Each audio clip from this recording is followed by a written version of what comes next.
And we're live. What's going on, everybody? Happy Sunday night. Waiting for my coffee. Uh, how's everybody tonight? It's freaking cold in Middle Tennessee. It's like 80, 90 degrees below zero. It's horrible. You open the door and your skin freezes. I moved 900 miles to get away from this stuff. Oh, how is everybody tonight? Let me see what we got in the house here. Scoop, what's happening, brother man? Dave Soffer, that's a new name.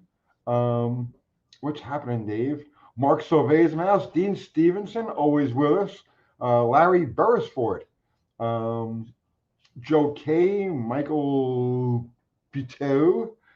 Should be a fun. I hope it's a fun night. Damn it. Jake Ross, Oscar Gonzalez, Matthew Ward, Efog, um, Nathan McCree, Rocco. Can we not piss off Cactus? Olive, what's happening, Olive? Matthew Ward, Calatra 01 Territory. Oh, we got all the regulars and a few new faces in here tonight. Well, I don't know your faces. There are a few new names in here tonight. The glare. I hope the glare from my glasses is not completely, destroying your YouTube live experience. But you know what? It happens. I've got the sniffles because it's freaking cold out. Taker Daily. What's this now here? Oh geez, hang on, I lost you because this stuff is going really fast. Good evening, Tony. Good evening, Tinker Daily. I love that video about all your previous shops and how you made each space work. I've watched like 4 times. Maybe I've got issues. I mean, maybe you pick something up from it. I mean, I struggled. I really did for a lot of years. It was hard, you know. Let me get this light a little bit better. Is that better? No, that's horrible. Hang on. But yeah, I mean, I do videos like that just because so people know, you're not the only one struggling. You're not the only one trying to, you find a place to do your thing. I'm glad you got something out of it. Harry Lister, this is the only place you haven't been thrown out of. Very nice. I give it some time. I'm sure one of our mods would be happy to toss you out. Mexican Spec, speaking of our mods, there's the awesome Mexican Spec in the house. I don't see any of the other guys yet, but that's cool. Welcome, Mexican Spec. Do I sound really nasal? Oh, my late Jane is eating a bone over here.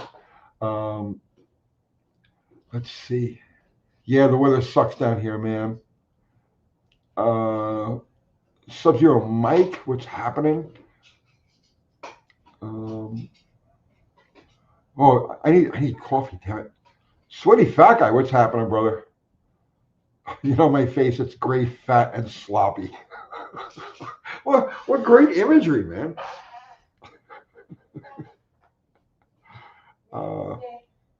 Surprise Azalea Flower.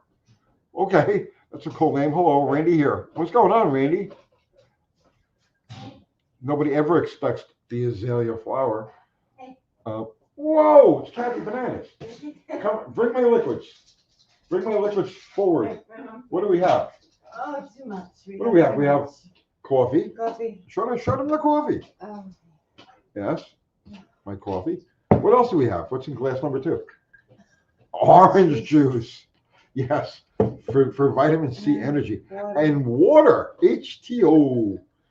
Yeah, enjoy. Rich, creamy water. All right, so I've got my liquids. I've got my puppy. Okay. All right. You want them out? No, let it stay. She's being good. She's eating her bone.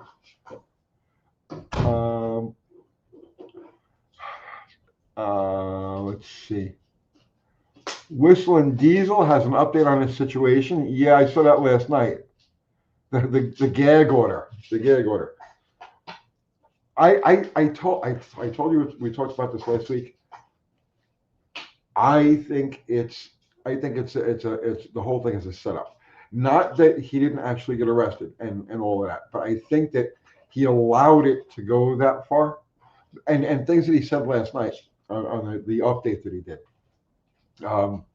We were saying that last year, it was a year ago, that investigators talked to his accountant And he said that his accountant never said anything to him. And no, that's just not possible. You know, the instant investigators left, regardless of what the investigators said, the instant they left, you know, the accountant was on the phone with him. Hey, man, they're looking to get 27 grand out of you. They're investigating. You know that conversation had to happen. I think it's a funny coincidence that he starts building the Killdozer at about the same time that all of this stuff is going on. So he's brilliant. The kid is absolutely brilliant, and he's got balls. He's got balls the size of the great outdoors. So it'd be interesting to see what happens with this. Okay. All right, you guys are talking about the audio. Okay, wait. I don't know what to drink first. Do I want my water, my coffee, or my juice? I'm gonna go with coffee first. Yes. Here we go. Oh yeah. Have you guys catch the price of coffee lately? It's tripled in the last 2 months.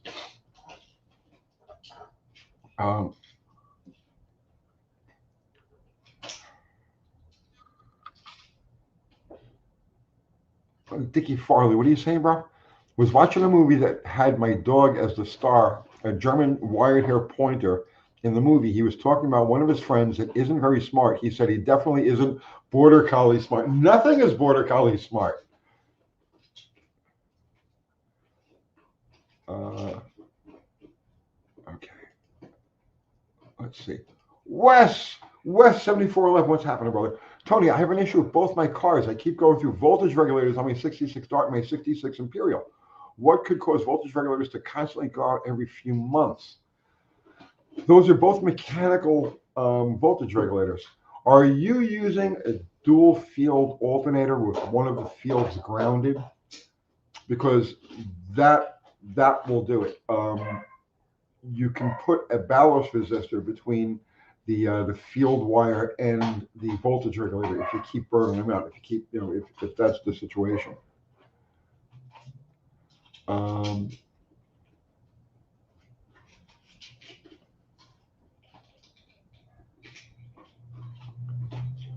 Let's see. Yeah, Whistle and Diesel. Marcus is saying, yeah, Whistle and Diesel is all over the place. Good content in theory, but unwatchable. The way he's producing videos lately, I'm not crazy about. His older stuff was brilliant, absolutely brilliant. The new stuff, there's too many edits, too many gimmicks spread throughout the video, and it really detracts from him, you know. But who am I to judge, right? I get like 18 views, and he gets like 60 million. So it's like, who am I to judge? Let's see.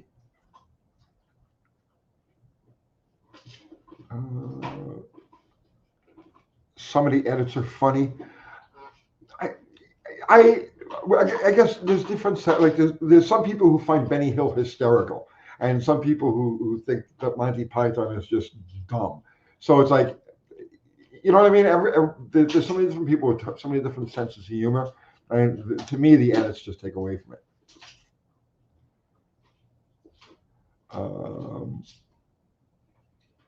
Let's see.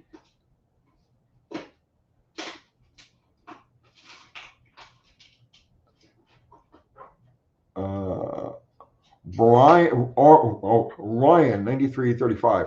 Significant vibration from tranny tail shift here on a highway 60 plus. Drive shaft removed, balance new joints. 69 Coronet RT 44727. Can I look for what can I look for in the tranny to cause this? Tail shaft pushing. The only thing in the transmission that could cause that is okay, all right. A bent tail shaft is possible, but unlikely.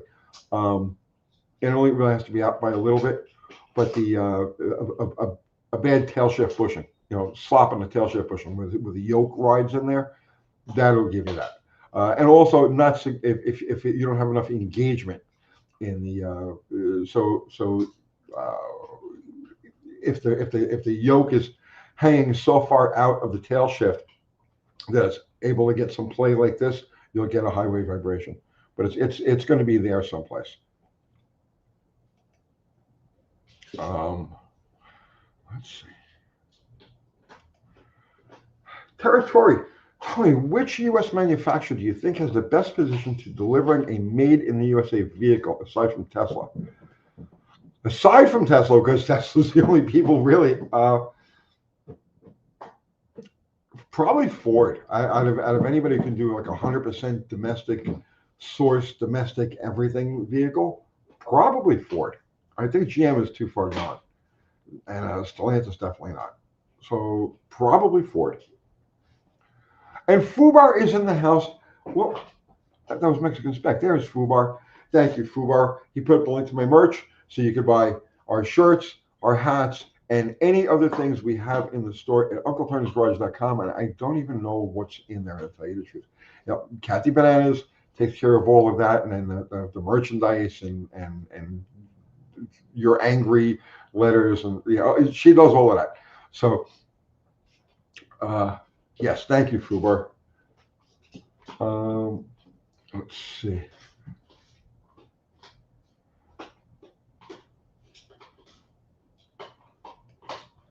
Tiki Frelly, I get what you mean, Tony, about like Monty Python and stuff. To me, it's like how some people don't like the movie Spinal Tap and think it's stupid. But yeah, me and Kathy love it. Yeah, well, because there's different levels of I don't want to say intelligence. There's different types of intelligence, and there's a certain type that leans towards that understated British comedy. You know, like some people respond to slapstick, and some people respond to psychological. You know. But either way, I have a weird sense of humor. I mean, I have fallen out over like stuff that just nobody gets. You know what I mean? Just like nobody gets. There was one time, this was probably close to like 40 years ago. It was Saturday Night Live, and it was a thing. See, this is what I mean. I know I haven't seen it since. This is how memories like plant themselves in your head. It was a Saturday Night Live thing, and it was Chevy Chase, who's really not a funny person at all. Like this is an unfunny person, right? And he was doing a thing. It was the sermon from the Church of the Confused. Okay, do any of you remember this? Probably not. This is really obscure. And like I said, at least 40 years ago. Whenever it was when he was on Saturday Night Live, so even longer than that. And it was a sermon from the Church of the Confused. And he's going blah, blah, blah, blah, blah, blah, blah, blah. And then he pauses for a second and he says, and then a small foreign car exploded. All right. And that hit me in such like it knocked me off, and I almost died. Or at least I came close to blacking out, where I couldn't inhale, I couldn't do it. Like a good 20 minutes, I was just completely rolled over. So weird things I catch as funny. There was another one. The hell was the name of the show? What was the show with the guy Jimmy James?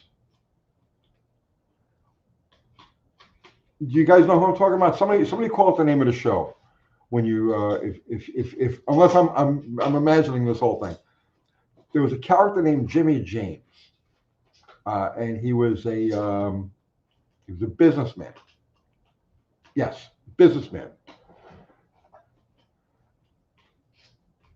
If one of you guys can tell me what show that was, I'll keep going. Tony, what do you think of the K car ban being lifted? I think it's awesome. I don't know why. It's absurd to me that those things haven't been, like widely distributed through our country since the beginning. News Radio, Coda. Thank you. News Radio. Okay.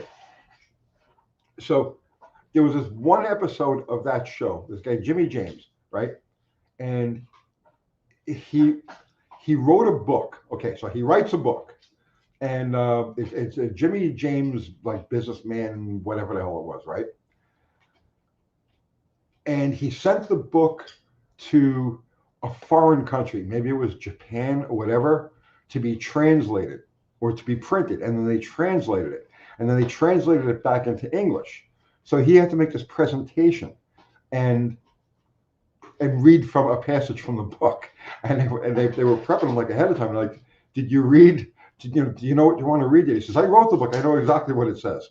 So he starts doing this live presentation, and he's reading from the book that was translated and retranslated back.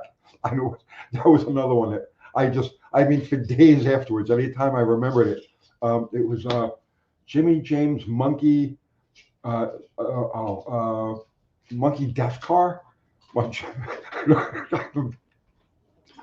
any of you guys know what I'm talking about? Or am I just babbling? Super Karate Monkey Death Car.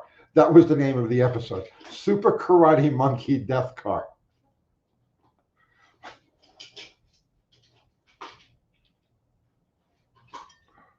Zero, what's happening, brother man?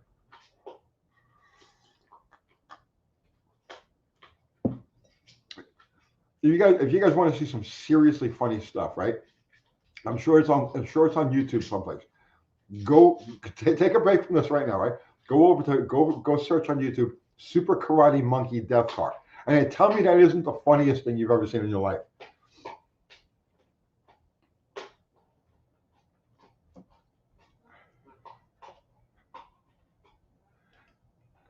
It yes, yeah, just waiting fact. Yep, it sounds like a perfect band name.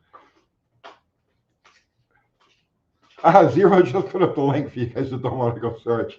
There you go. Thank you, Zero. Did you see it, Zero? Josh, what's happening, Josh Holman?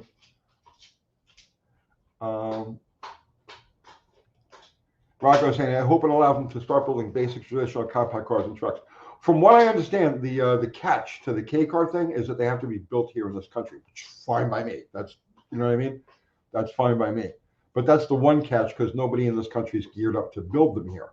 So I don't know. Let's see what happens with it.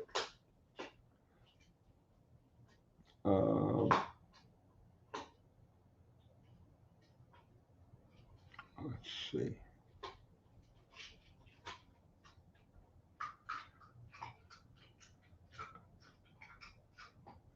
I'm just scrolling up here, guys.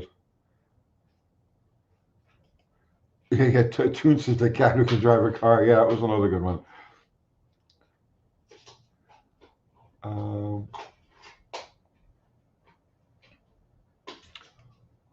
What's on the? Are you being served in faulty towers and keeping up appearance is funny because there are members of my family that are exactly like her. Yeah, yeah. All that British stuff was great.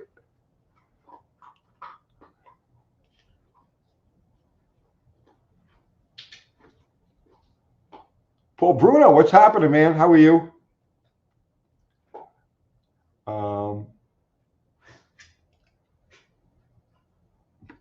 Rocco, does build mean assembled or literally made from the ground up?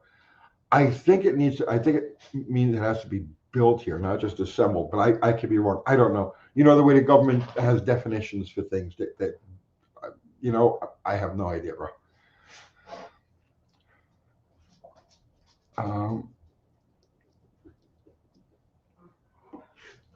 Let's see.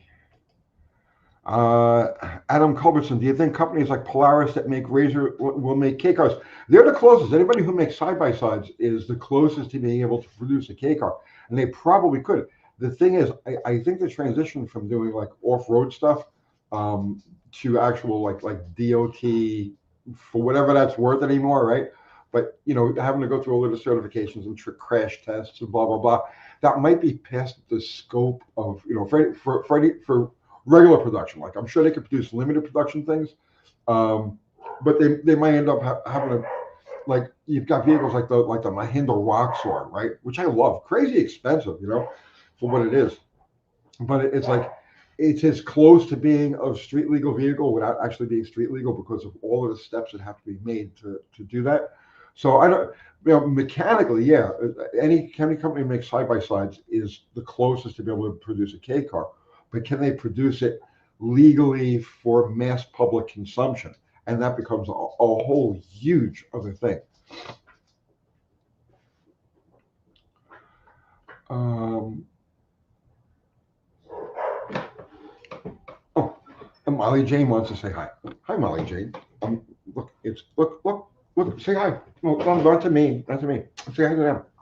Oh, All right, I'm busy right now, baby. Okay. Um,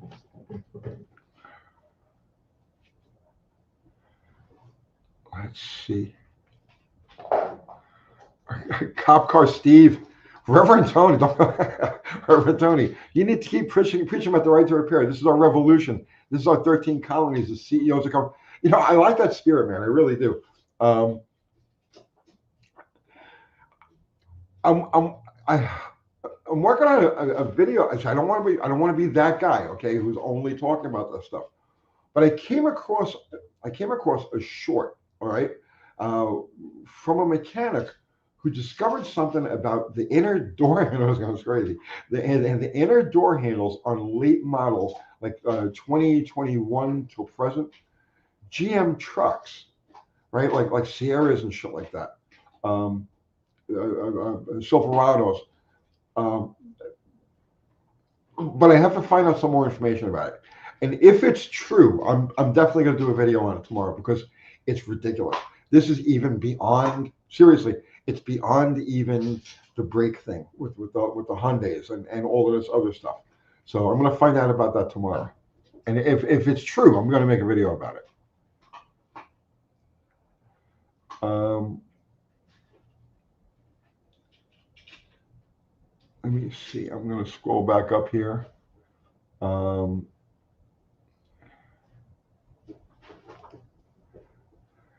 Nichols Angel, Engel, Nick Engels.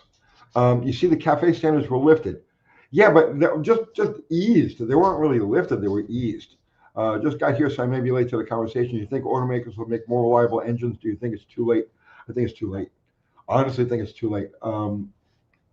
It's not just the tight clearances and the super thin oils and the over complication of stuff.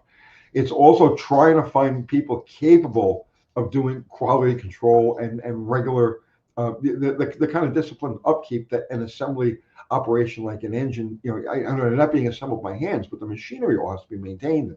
All of these timings have to be exactly right for this sequence and this sequence, and all of the tooling has to remain sharp, and all of the cleaning has to be done. There's huge logistics to doing assembly lines, something as complex as assembling an engine assembly, uh, engine building.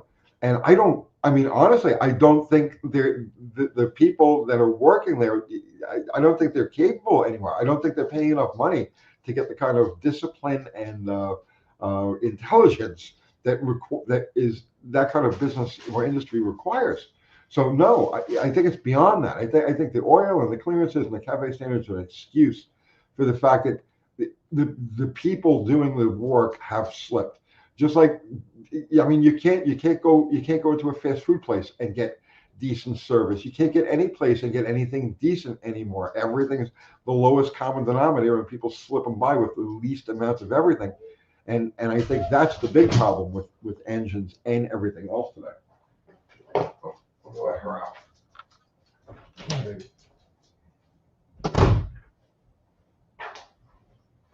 Oh, did I miss anything? Let's see.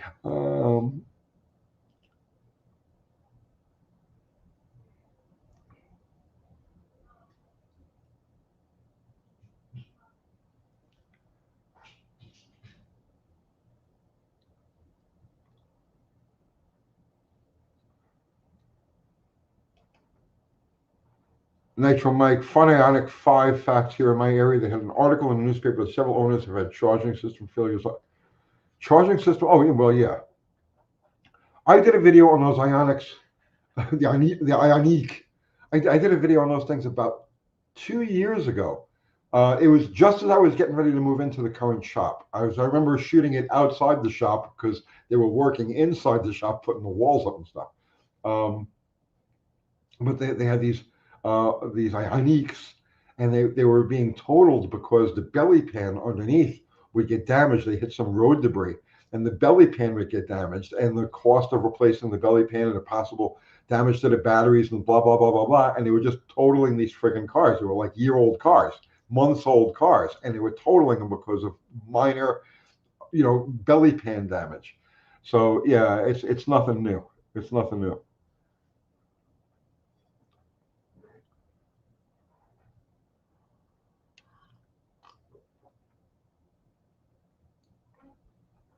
Um,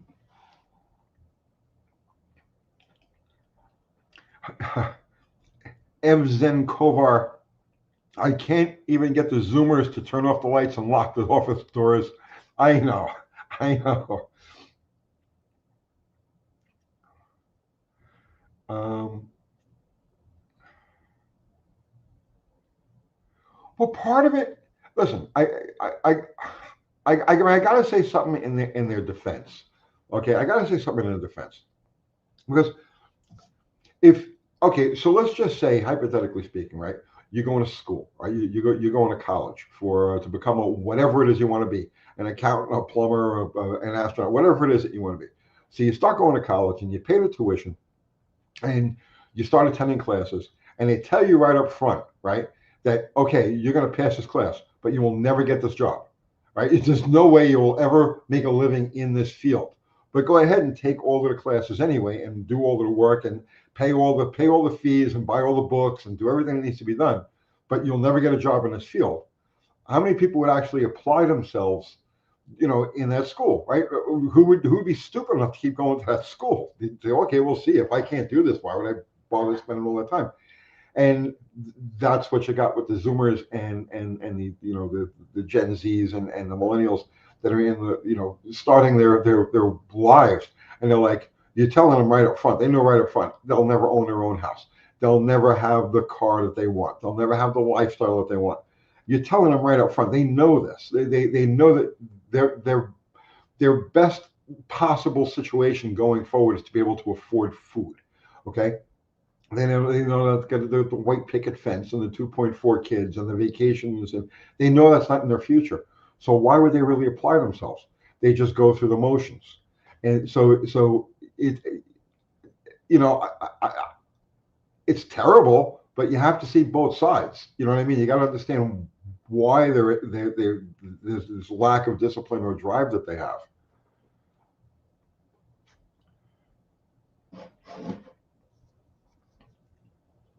Um, let's see.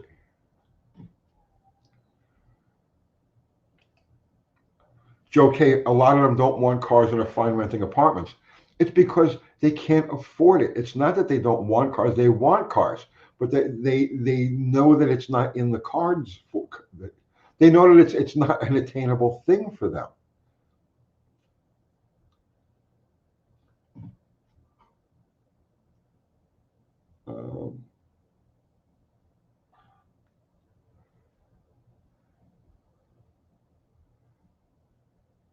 Um, I'm just scrolling back up. Rocco saying, Tony, they've never had to actually think in life, no problem solving, no social interactions, no curiosity. There's so much to all of this, and yes, you're right to an extent, but then they think on a different level. I mean, they're by the time they're 5 or 6, they're able to text. You know what I mean? Like they learn they've come up in a different reality than we came up in. That's part of it, yeah. But the lack of incentive is the big part. If you know you're not going to get what your parents had or your grandparents had, um, no, there's just no incentive.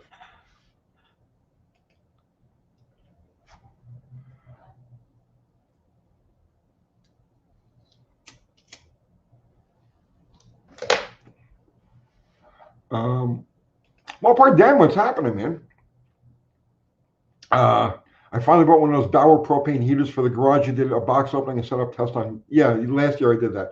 Works great. Garage run from 40 to 70 degrees in under 30 minutes. Yeah, if you're dealing with like a 1 or 2 car garage, no question, man. That's a good unit. For me, it didn't work. It was just nobody home. I gave it to somebody recently just to get it out of the way. But you know, I'm glad it worked for you. Um,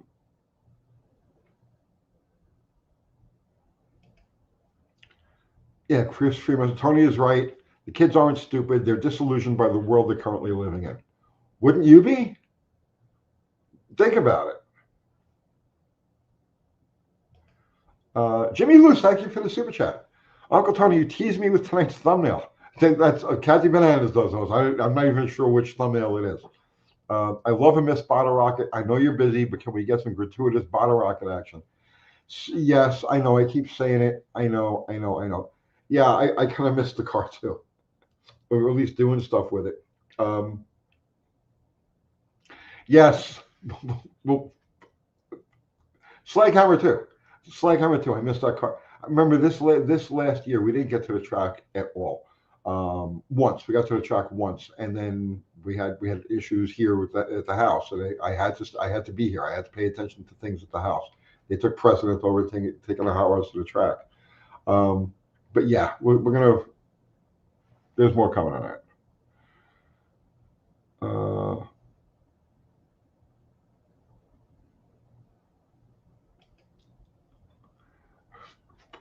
Uh, Jick, Jack, Jake. They have more answers to questions than we ever had, so they are stupid. Um, so in other words, you're saying that because all of the information in the world is at their fingertips all the time, that they don't develop critical thought. Or, I mean, it's different. It's different. The world that they're coming up in is completely different than the world that we came up in, and that's part of it. But I wouldn't call them stupid. Maybe it's a different type of intelligence. I don't know. Um, I don't know.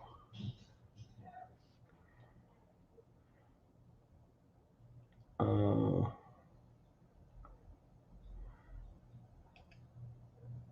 Rocco, they're all just spectators. Uh,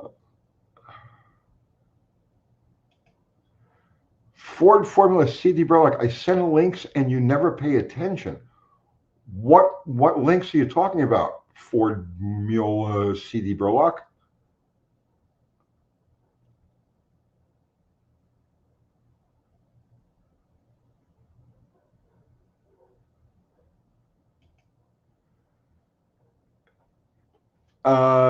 Nick Inglis, 23 years old here. I have reliable transportation thanks to being a third tier car owner. Rebuilt the engine in my 99 Taurus myself, which I got for free. Yes. Some of us aren't afraid to work and are trying out here. Yes. And what I think is amazing, Nick, seriously, what I'm impressed by is a 99 Taurus is something that people of my generation would literally consider to be like a nightmare throwaway car. It's just like I worked on zillions of those things because back in the day they were everywhere, right? Um, but the fact that you, a 23-year-old guy, found interest in that car, and you are probably the first person to rebuild the engine in one of those. Was it 3 liter, 3.0? You are probably one of the first people I've come across that's actually rebuilt an engine in one of those in like 35 years. And I totally, absolutely salute you, man. That's awesome. I mean, are you doing any mods to the car? Wheels, lowering it?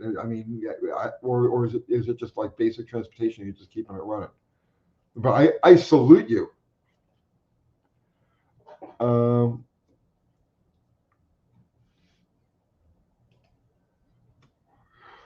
Ford Mule CD Burlock, I emailed you. You won't do a search for an email name. No, bro, I don't answer emails. I mean, like, there's literally like I don't look at emails. I haven't looked at an email in like 6 years or 7 years. I have no idea what comes in. I don't even know. I'm not lying to you. I have no idea what the password is to the email account. Right? That's how many times I've been to the email thing. So yeah, you can email me a check for $1 trillion and I'm not going to get it. So don't waste your time. I don't respond to emails. I don't respond to anything like Facebook because people always saying stuff to Facebook and I don't go on there. So I have no idea, right? The only thing I answer texts, but only if I know the person directly who sent it to me. So I have no idea. I'm cut off. I'm cut off from the world of communication, and I'm not going to change that. We're going to keep it exactly that way. Bill Makaiska, thank you for the very generous super chat. Um, Odd question, but what do you do to take care of your hands? Nothing, bro. I work with rough chemicals that make my hands very dry and rough, but I also have to look after my grandma sometimes, and her skin is very fragile due to medical reasons. Gloves don't work. Um, dude, I wash my hands in so if I'm working on something that I get dirty, I'm at the shop or whatever. The very first thing I do is I take the squirt bottle with gasoline and a rag, and I scrub my hands there with gas, and I go like this, and I rub them with the rag, and then when I come home, I wash them with Dawn dishwashing detergent and water. That's it, right? And that's all I've ever done for like I don't know, 50 years. So, um, but I mean, I wouldn't want to be touching delicate skin with my hands either. I wish I had. I hope somebody I totally respect the issue that you've got there. Um, man, I don't know. Um, maybe like what's that thing that the chicks do on the bottom of their feet, right? Who knows what I'm talking about? The chicks do this shit. It's like it's right on the tip of my tongue. It's right on the tip of my tongue. Um, loofah, loofah, right? It's like a rock, I think it is, and they rub it on the bottom of their feet to make the bottom of their feet soft. Maybe something like that. I mean, bro, I don't know.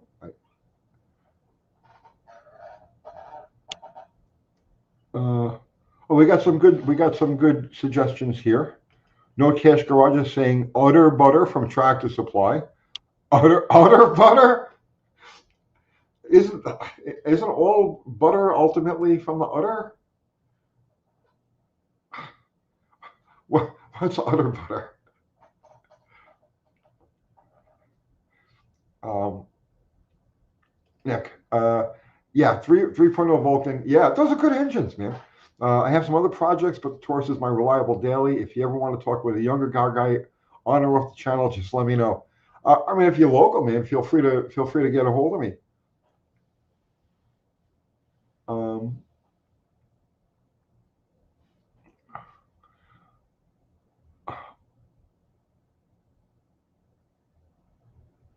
uh,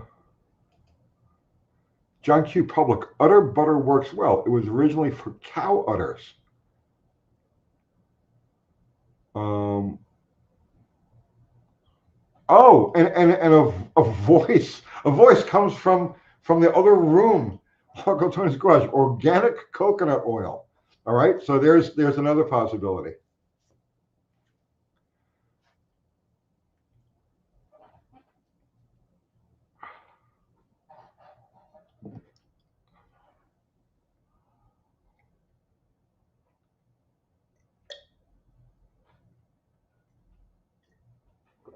Mm, that was good coffee there.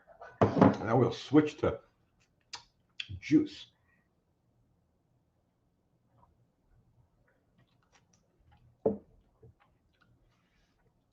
Um,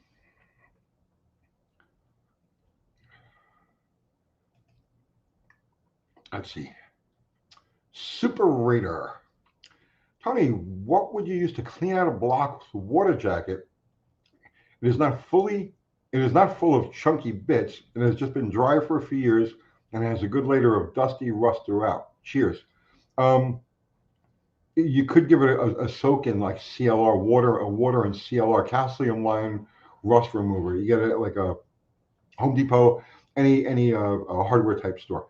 CLR and water, and that'll clean up. If it's not big, chunky, crazy rust, but it's just like the surface stuff, and you just don't want to dirty up fresh antifreeze with it, try the CLR.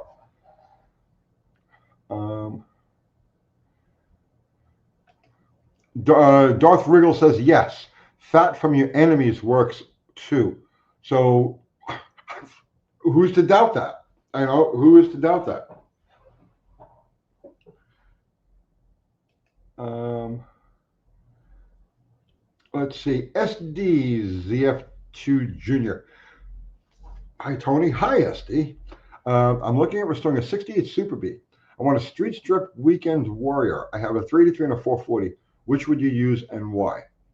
Um, so okay, I'm a purist. Better or worse, I would if it's a Super B, a 68 Super B, I'd have to go with the 383. A because that's the only the only two engine options in 68 with a 383 or 426 Hemi. And I happen to love 383s. But that said, the better choice is the 440. So, be that as it may, right? I would build it with a 383 just because of my sensibilities. But the better choice is a 440.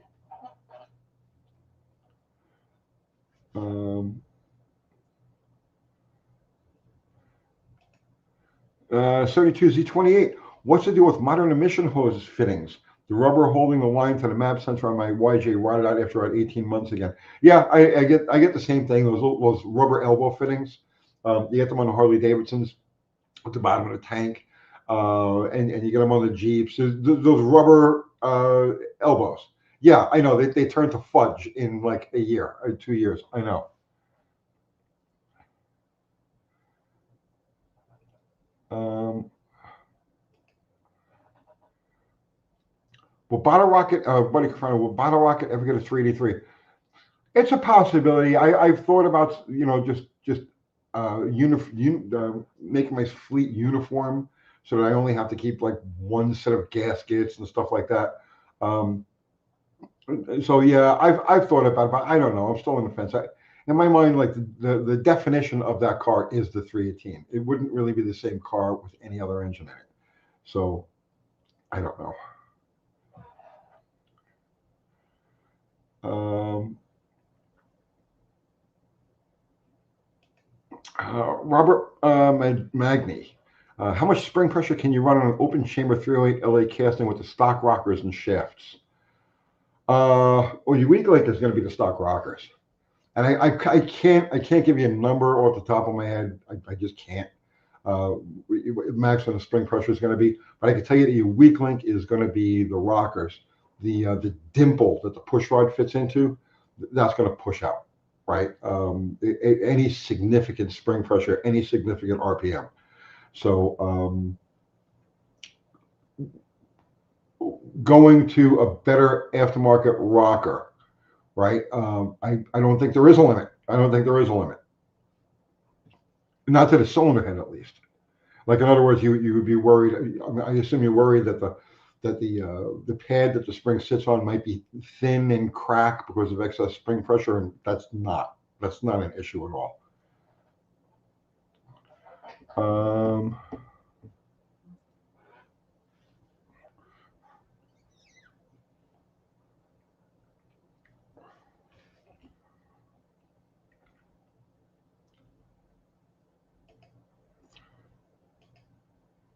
Kuda Mandan.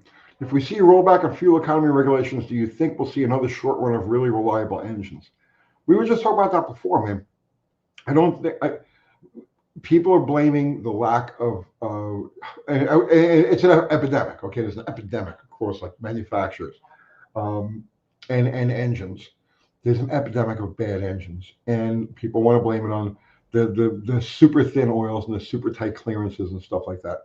But I think it's deeper than that. I think it's a labor problem. I think it's a maintenance and upkeep problem in the assembly line process.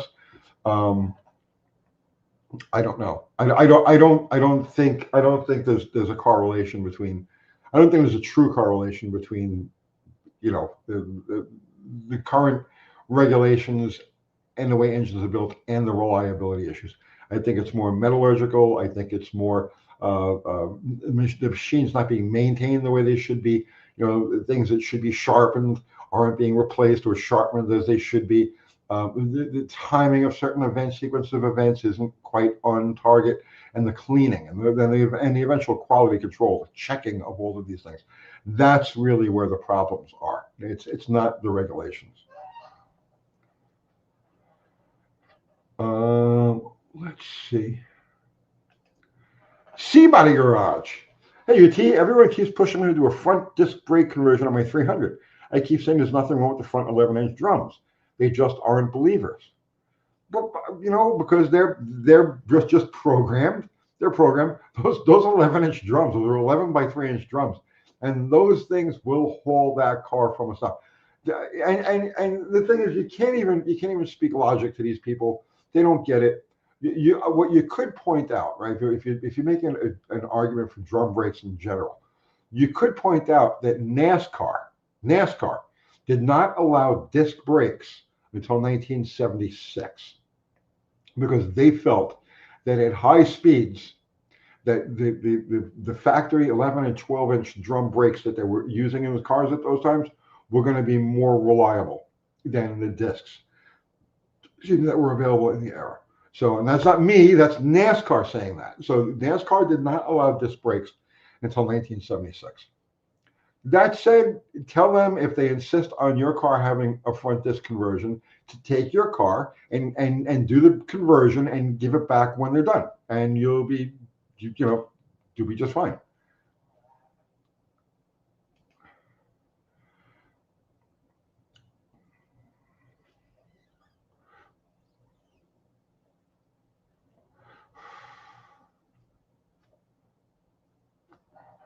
Okay, let's see.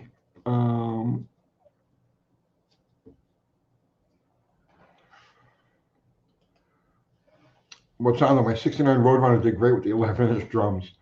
Yeah, I got 11-inch drums on a few of my cars. My Charger has 11-inch drums on the front. Damn it, that thing stops.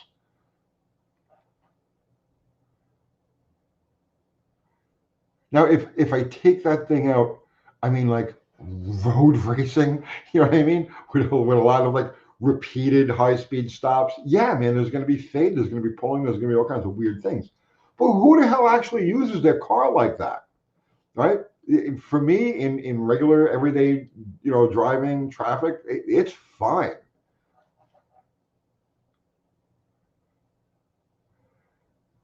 Um,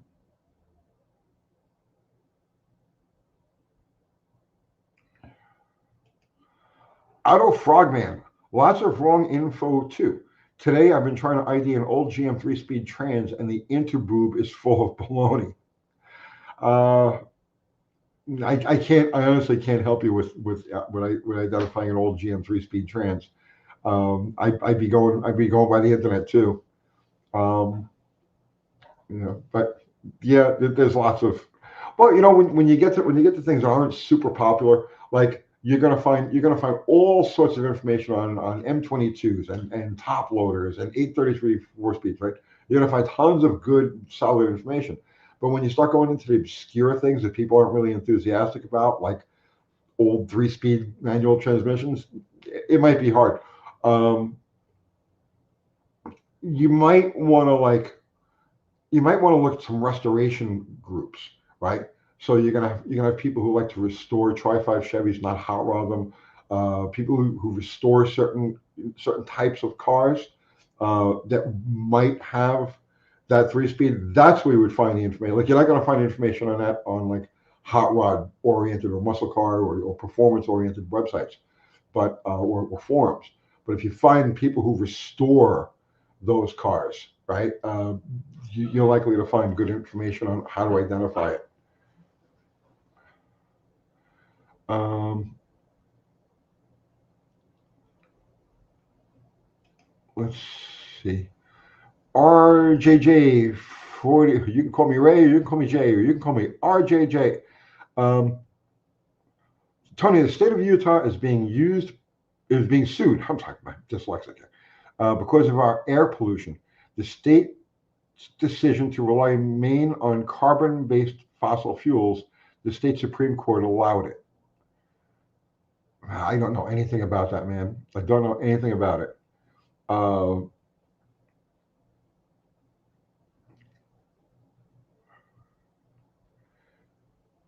you've got the Greens and the regular people are kind of clashing on all levels, on all fronts. I don't know.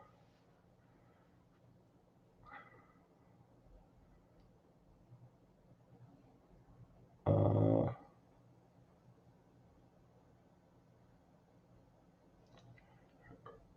Ray J Johnson, yeah, right. Remember that? You can call me Ray. You can call me Jay. You can call me RJJ. You can call me R Raymond J Johnson Jr.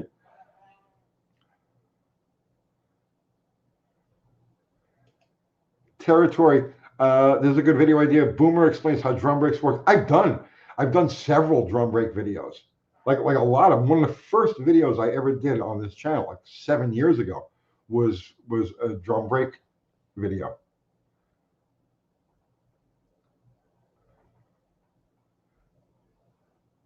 Um,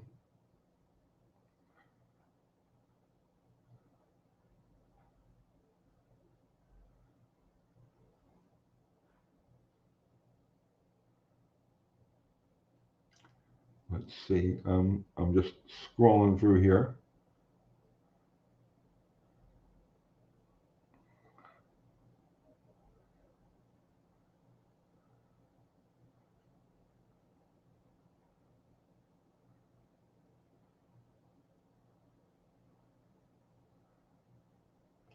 Oh, Benjamin C. 340. Tony, where do you see the price of silver going for the next 6 months to a year? How screwed is the Western economy? There is no economy more screwed than the Western economy. Only it's global. It's not just a Western. It's a global web, and it's all intertwined, and it's all based on the dollar and faith in the dollar. And yeah, let's that's another price of silver. Where do you see the price of silver go for the next 6 months to a year? Um, Stair steps, okay? Stair steps and massive pullbacks. So I see in this run, so currently we're flirting with $60. Uh, in this run, I see a if I had to draw a chart, okay? If I had to draw a chart, I see a firm close above 60, 61, 62, then a pullback possibly to the high 40s, high to mid 40s. Um, and that's going to be a terrifying event for a lot of people. Um, but I could see from where we are right now, 61, 62, $63, big pullback because you need a retracement. We got silver's doubled in this last year. It needs to pull back to have a healthy market. Uh, Pull back to the mid to high 40s. Then I see a stair step run to around 90, 95 this year coming up, 2026, someplace in that range. Then I see another massive pullback. Okay. Uh, and again, maybe not quite to the 40s, but damn close to it. And then over the next, beyond a year, stair steps are between $500 and $600. Only you're not going to see those prices. Um, so in other words, you're going to have official price, and then you're going to have the street price, and that's what it's going to end up with. So the official price is going to be $120 an ounce, let's say. But if the actual physical material is not available, you'll see a street price or a black market price that'll be 500, 600, $700. And when I say street price, so let's say you have let's just say silver is $100 an ounce. It's official spot price, but you've got physical shortage. You could see a situation where a bank will take an ounce of silver and value it at $500 to secure a loan. Like, you see what I'm saying? Where coin dealers will pay you that much cash under the table for that kind of thing.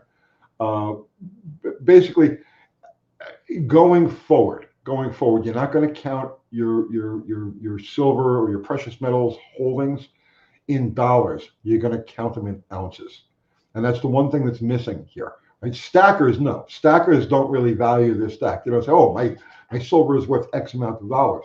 They say, "I have X amount of ounces," because they understand it's the actual metal that is the money, and it's the volume of ounces that you hold that is your wealth, and it has nothing to do with the price that pops up on the board, right? So it takes a little bit of a. Does any of that make any sense?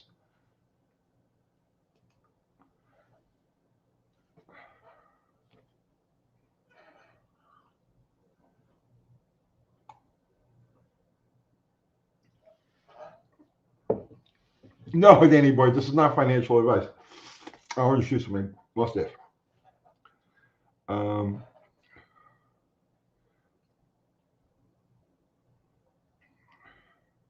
you guys are talking about pennies. So the The latest thing, I was over at my local coin dealer, Guy. His name is Guy, Smyrna Coin and Jewelry here in Murfreesboro. And I was just over at him a couple of days ago, a week ago. And the latest thing, this is crazy. Rolls of 2025 pennies, right? These are zinc pennies. Right? They're worthless, completely worthless. But rolls of current year pennies are selling for $50 a roll, or $1 a penny right now, like right now. He was telling me, he's like, if you come across me, he says, I'll pay you good for the things. He says, we're looking for rolls of current year pennies. He can't find them. None of the dealers can find them. Everybody's sold out. And last week, they were selling for $50 a roll of 2025 pennies, which is just beyond me.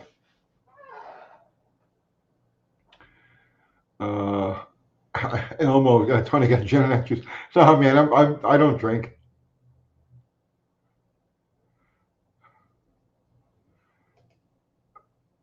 Catfight, you must be stacking too? No, I never even heard of that term. Stacking? What's that? Who's buying pennies for that? eBay. They're selling them on eBay.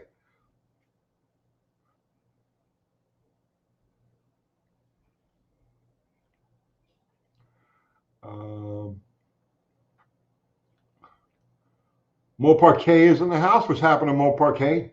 Don't play. Back to cars. War Ghost. Hey, Tony, finally got my 383 back from the machine shop, assembled with a comp flat tappet cam. I know. Flat tappets have been troublesome lately. He recommends letting it idle to break in the cam. Chrome rings. Any thoughts? Well, idle, yeah, idle it at 2,000 RPM. Fine. Don't idle it low. If it's a flat tappet cam, 2,000 RPM, bro. Don't just take my word for it. Just Google camshaft, flat tappet camshaft break-in recommendations, and you're gonna find across the board, people are going to say 2,000, 2,500 RPM, 20 minutes, a half hour like that. Just let it run. Just let it run. Idle, just at idle, I do not think you're going to have enough oil thrown up from the crank. The reason why you raise the idle, you go for that 2,000 RPM break-in, is not only to keep things moving very quickly, rapidly, but so that there's a sufficient volume of oil being thrown off of the crank and the rods to saturate the camshaft during that break-in period. And if you have too low and idle, you're not getting the oil slung off the bottom, off the crank and rods. You're not getting enough of it to really saturate the camshaft. So during that break-in period. So yeah, if by idle he means a 2,000, set up for a 2,000 RPM idle, then I agree. Anything lower than that, I would not do it.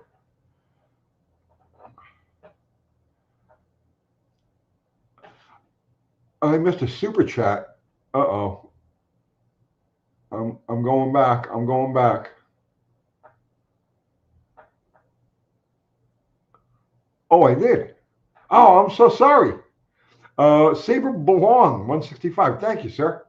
Tony, is an MSD crank trigger worth my money? $500? What are you doing with it? What are you doing with it?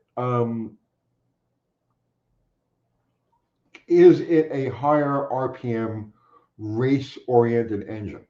Like for a street strip type of thing? No, I do not believe it's worth the money, and I think it's going to add more complication than is necessary. But if it's a higher RPM, operating from 6,500, 7,000 to like 8,000, like in that range, like a super stock engine, that type of deal. And I don't know, it's a boomer reference, okay? But again, an engine, a very high output, very high compression engine that's operating in the upper RPM range, and you need that exact accuracy for the crank trigger, then yes, it's a good investment. Street strip type of thing, no. I would not. I wouldn't use it if it was like, oh, here I've got one on the shelf, but I'm going to only be spinning this thing to 6,500, and I wouldn't use it.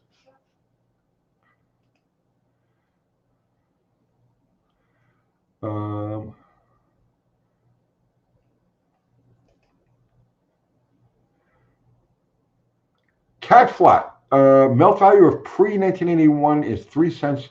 Costs spare change.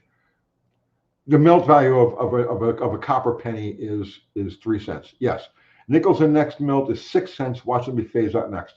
Yeah, yeah, absolutely. And I've been stacking copper lately. That's my new thing, right? I've had enough of silver, and I've been stacking copper because I think that's the next, because it's a debasement trade. You see what I'm saying? Debasement, meaning that the dollar is being debased against these commodities, against these hard commodities. Well, copper is a hard commodity, and if it debases against gold, and it debases against silver, and it debases against platinum, well, it's going to debase against copper also. It's going to debase against anything that's a commodity, right? It's going to debase against corn. It's going to debase against, name it, aluminum, right? Whatever it happens to be. But copper has a monetary, it's not a monetary metal, but it's been used. It has a monetary aspect to it, not like silver, but it's more industrial than monetary. But if silver becomes very hard to source and it's not practically usable as a monetary metal, then they're going to go to the next one down, and it's going to be copper, which is how we ended up with copper pennies to begin with. So that's why I've been stacking copper.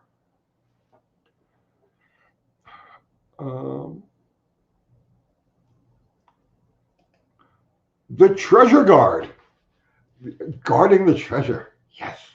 I was watching a YouTube video rebuilding the Edelbrock carburetor, and the young fellow forgot to put in the secondary vacuum control plates. I don't remember that one. Is that the one? It was like we used on Chinese kids with like an $18 kit. Yeah. Did I catch it? Did we catch it? I hope. I don't remember. It's been a long time.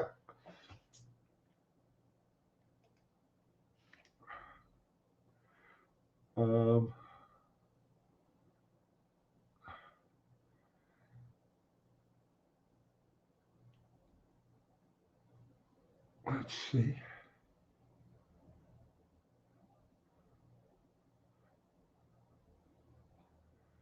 Fun with cars. UTG, would you entertain coming on my live stream? Sure. Your convenience, your topic, your time. I would have to make good on having a special guest after reaching 5 million views. I mean, I would be honored. Just let me know. Let me know. You know that I'm occupied Wednesday night and Sunday night. I'm free. Well, not really free, but I can make time any other night. Let me know.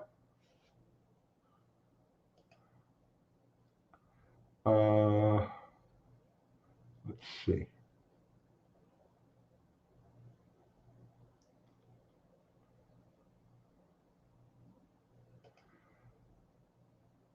Let's see. Triple hex. Oh, triple helixed. Okay. Any thoughts on the never-ending debate of synthetic versus conventional gear oils for drag racing? Is it worth going with something like Shockproof in your opinion? Blown big block flopper with a glide and a Dana 60. So you say something an alcohol combination. Glide and a Dana 60. It's a light car. What are you, about 2,100 pounds, 2,000, 2,100 pounds on the starting line? I don't have an opinion on Shockproof because that stuff came along after we were using just conventional gear loop when I was doing this stuff. I don't know what they're using today. I wish I could give you all I could do. I can't really give you an accurate answer to that. I just know what we were doing back then. I don't know what's available today. Sorry.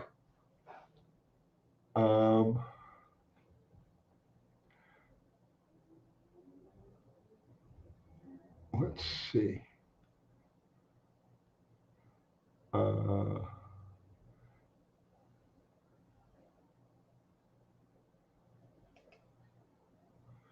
Okay, so why not other forms of copper? Why just stack the coins? What about other forms like pipes, contacts, and traces in printed metal boards? Oh, those are fine investments, but I look at everything through a monetary aspect, right? And a recognizable coin. You know what I mean? It's like if I let's say I want to buy something. Let's say I want to buy a car. Okay, I want to buy a car from you, and we're going to settle in dollars, or going to settle in silver or copper. Okay, am I gonna offer up a box full of random, like bits of pipe and some wire and stuff like that, or am I going to say, here's 30 ounces of copper in coin form, right? Clearly, right? So that's why I do that. But just a speculation point of view, yes, other forms of copper are just fine. But I guess I look at everything from a monetary standpoint.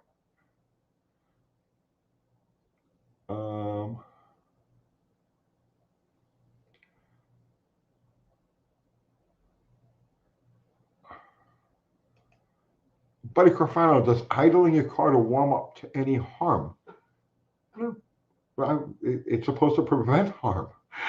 It's supposed to prevent harm.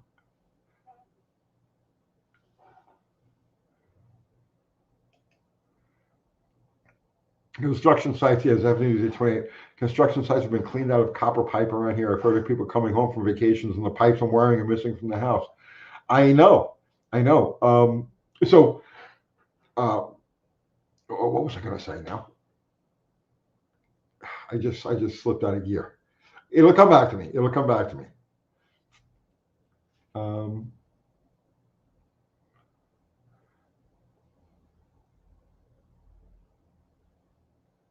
Let's see. Charles S. Tony, I know you came from New York. Did you ever know Phil Castronovo, Mini Charger, any stories? No, they were from Utica, which is way. I was from New York City. No, they were done by the time I actually got involved. They were done. So no, I never really crossed paths with them or anything like that. I remember seeing their cars run when I was a kid or a teenager. I go to the track. But by the time I actually got hands-on involved, they were gone.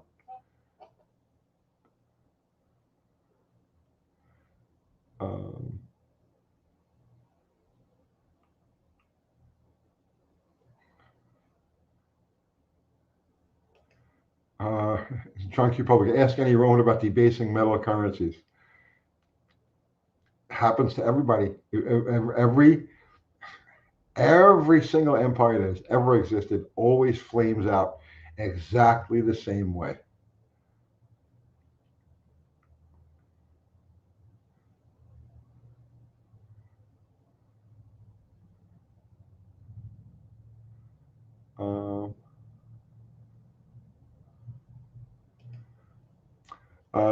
Johnny Wasaki, how do you feel about ratchet shifters on 727 with a shift kit going into a Duster 340?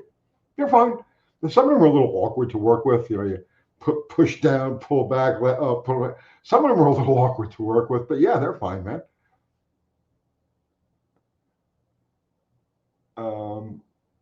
The important thing is you get the reverse lockout that people look for.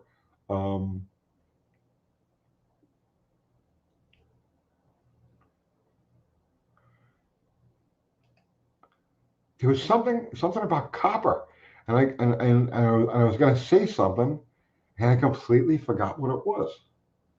I completely forgot what it was.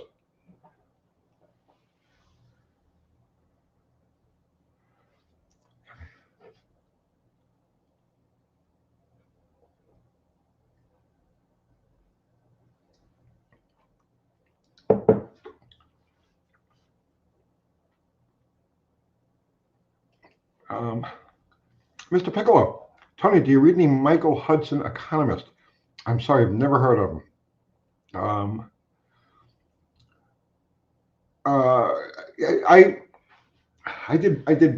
I did all my homework when it comes to like the economy and money and the history of it all and how this stuff works. I did all my homework on this back in the late 1990s.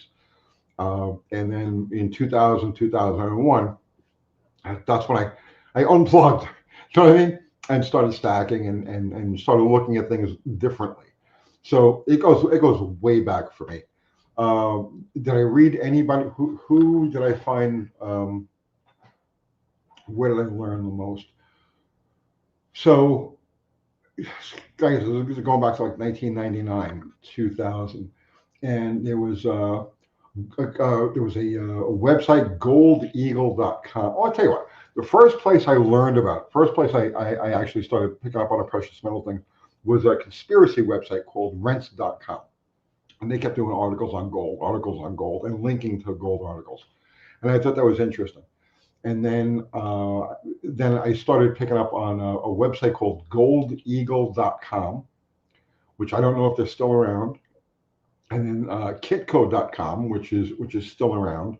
And I would read the editorials and the commentaries and stuff on those. And then I started looking at different hard money websites, forums and groups and stuff like that. And that's where I gained a pretty fairly a fair working knowledge of the history of economics and how things apply in our world, right? So from that point, I really haven't tried to learn anything new because there's really nothing new to learn in that field. As far as staying abreast of things, the guy that my go-to guy right now is Francis Hunt, the market sniper. He's fantastic. This guy really knows his stuff. Um, so it, that's where I go to just to understand what the current situations are. But as far as the bigger picture of the economy, I learned that a long, long time ago.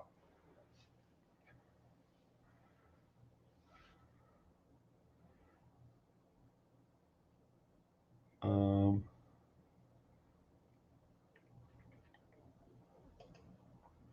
Collateral UTG is a Ron Paul guy. I campaigned for Ron Paul. I had a coffee. Actually, I had an art gallery. For a couple of years, we had Kathy and I had an art gallery on the square here in Murfreesboro, and we turned that into the official Ron Paul campaign headquarters for Middle Tennessee.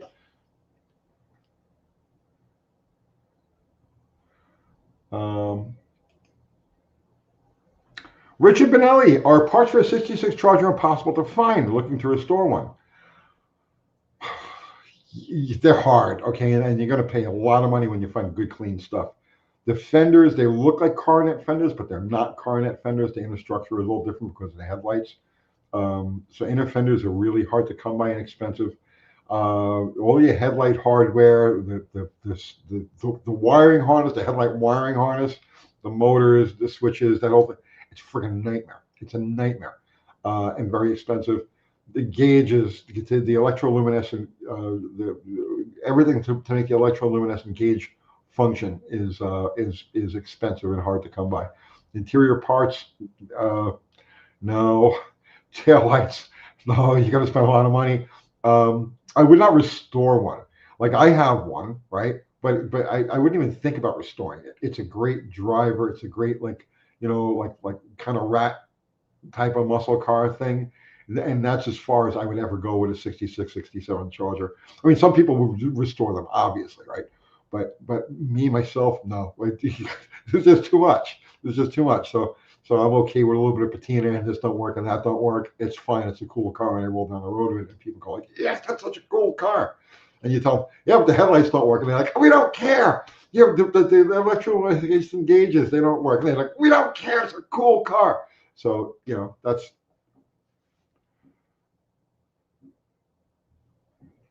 uh, let's see.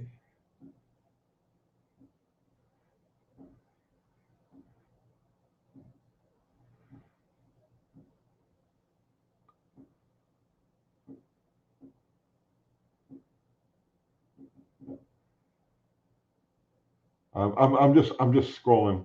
I'm just scrolling back here, guys.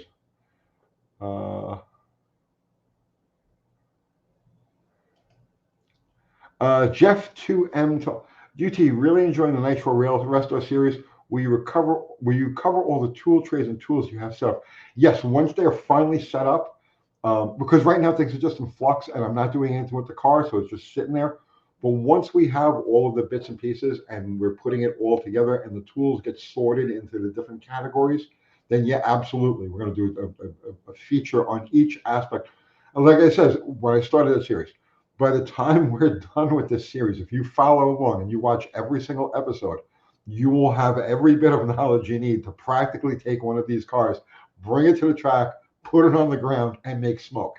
Whether you're going to do it successfully or not, I don't know. Whether we're going to do it successfully or not, I don't know. But you'll have all the knowledge it'll take to at least go through the motions and do it. So yes, we're going to cover all of that stuff.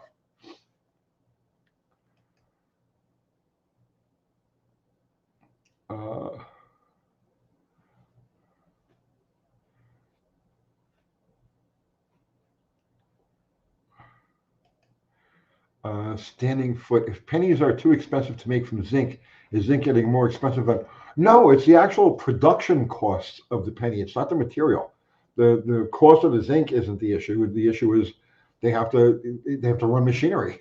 They have to have people that they have to pay to sort and do all of the things that are necessary to produce the coin, and it's not worth it to them.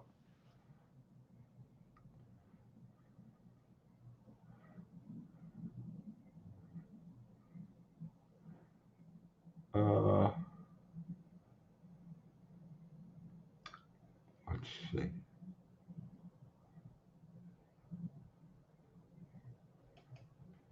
Buddy Carfano, a little ratty for muscle cars is perfect. If too nice, I wouldn't drive it. It becomes a garage queen. I agree completely. I love perfect cars. I love restored cars. I love looking at them. I totally appreciate the effort and the time that it because I've done stuff like this. So I know what goes into that, right? And I appreciate it, but I don't want to own it. It's just like a steam locomotive, you know. I love steam locomotives. I love to look at them and crawl all over them, and it's just like, yes, this is so awesome, this is so perfect. But I don't want to ever own one. I don't no desire. No, I don't want old 2642 in my backyard. Right. So it's the same thing with restored muscle cars or exotic and collector cars. I love them, and I have all the admiration in the world for the people who restore them and caretake them. But I don't want to own one.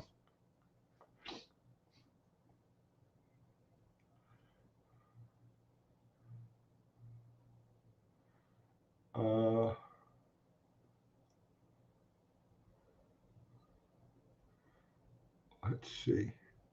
I'm rolling back here.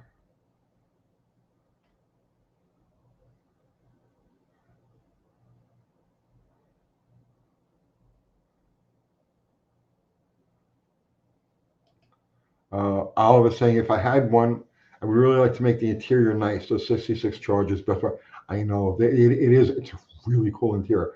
It's a super complex interior, and it doesn't share anything.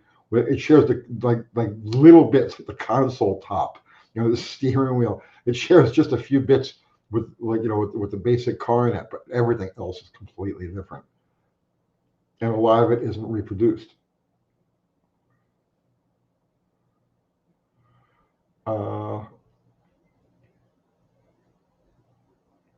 Let's see.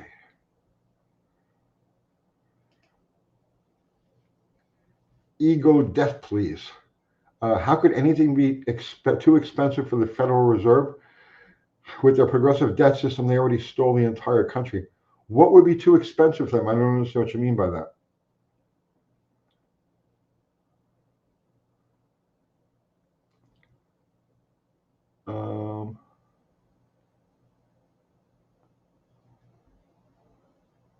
Ego death, please. If you, what do you mean? What's too expensive for them?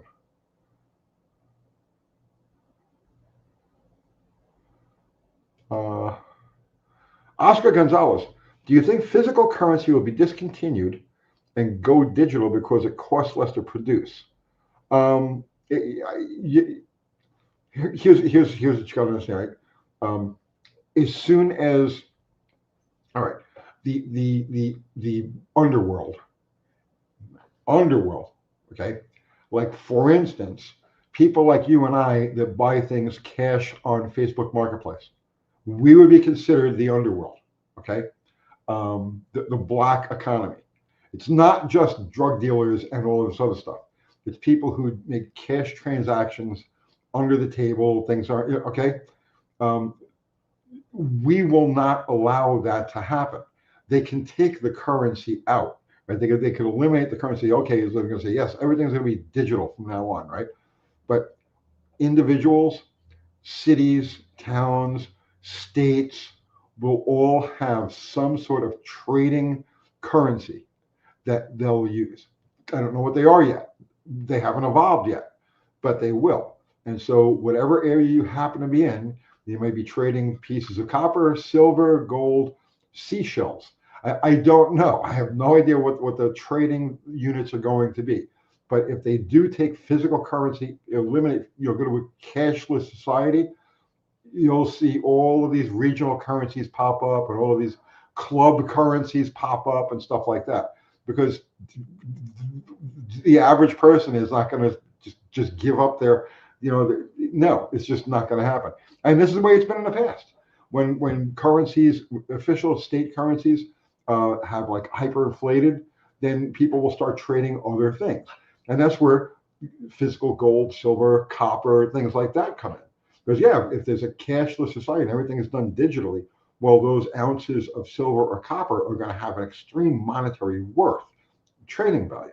So I wouldn't worry about digital currency. Yes, barter town. Um,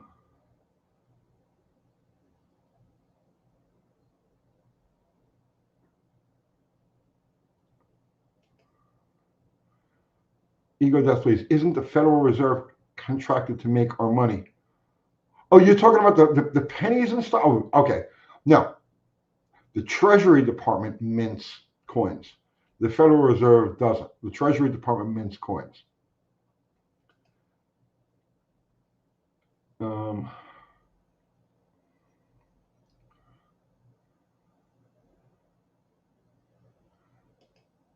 Max Haller, we can also make our own digital currencies, just like some of us hack carburetors, some of us can hack code. I know. Yes, absolutely.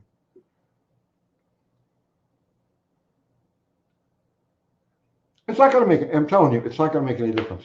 Just like, um, so I'm trying to think of examples like through history. Um, if the dollar hyperinflates, okay, so you've got countries. Let's just say Vietnam, okay, and the Vietnamese dong starts out as 1 to 1 with the dollar, and then it becomes like 1,000 to 1, and then 10,000 to 1, and then 1 billion to 1, and then 1 trillion to 1, which it has. I mean, I'm giving you an actual thing, okay? People in Vietnam just trade in dollars instead of using, and that's the benefit of being the world reserve currency, because regardless of what happens to the currency of your country, you have this world reserve currency that's recognized around the world, and you trade in that, and that's been the dollar's advantage. So you'll have the same exact thing happen here. If the dollar hyperinflates to where it's going to take $1,000 to buy what $10 buys today, and we're not that far off on that, guys. I'm telling you. But if we get to that point, then people will just start dealing in a more stable currency. So let's say the Indian rupee or pick one, okay? Or if the BRICS currency comes in, people on the street will just start buying and selling in that currency. And that's how it happens all around the world all the time. It just hasn't happened here. That's one of the problems. We have a normalcy bias. So just because things have happened to other people but never happened here, we have a normalcy bias saying, well, that could never happen. Our money could never be worthless. We could never have to pay, use a sack of money to buy a bag of potatoes, right? But yes, it absolutely can. And it has happened in this country in the past. It happened to the Confederate States after the Civil War. Same exact situation. Confederate money hyperinflated to nothing. It was worth zero after, it didn't hyperinflate, it was worth zero after the war. So we've already had that. People who lived in, let's say, in Tennessee in 1865, well, they've already experienced the currency becoming worthless. So it just hasn't happened in our lifetimes. It's happening right now. How long it takes, I don't know, but it's happening.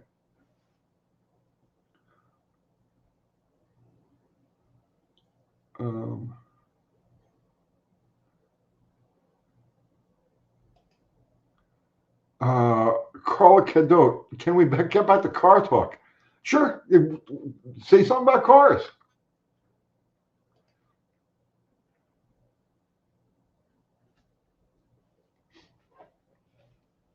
Um,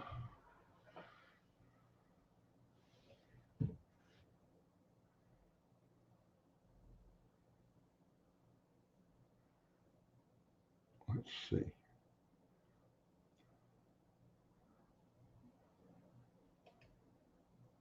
Dad Burton, snow is here. Oh God, I hate that. And I am in the I need a kick in the ass phase to go heat the garage to work on my door to 75 Valiant. The older I get, the less appreciation I have for frozen fingers. I know all about it, bro. I know all about it. I've been miserable.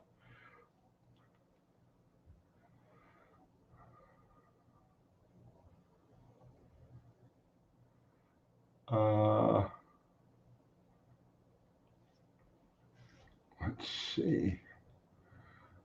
Tony, my buddies Jim and Jack went down to Arkansas. I believe it's in Arkansas, and got lucky and found one of Shirley Muldowney's early front engine rail dragsters. Bought it. I'll post the pics to Pixie Center. Oh, okay, that's cool. How did they identify it as one of hers? She didn't have many. She had a twin engine car. Uh, there were gas cars. Her first was a single engine top gas car. I believe there was a dual engine top gas car, and then they went to funny car in '71. So there might only be one or two. I don't know. I'm curious. Let me see what you come up with. I would have her if that's the case, I would definitely have her authenticate it. Um,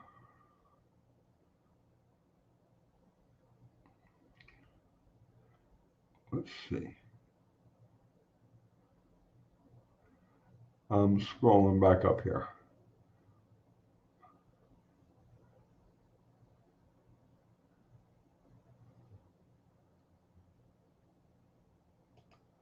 Max Waller, I'm cleaning the heck out of a 1989 Ford 460 fuel rail today. Go, baby, go.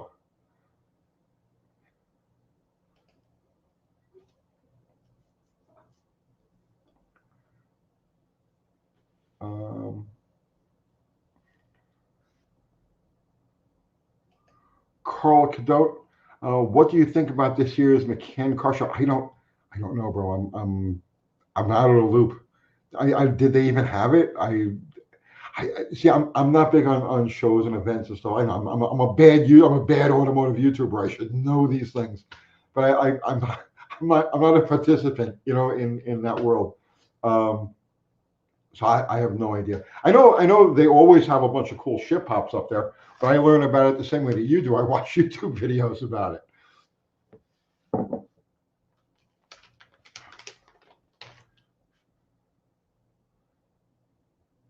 Um,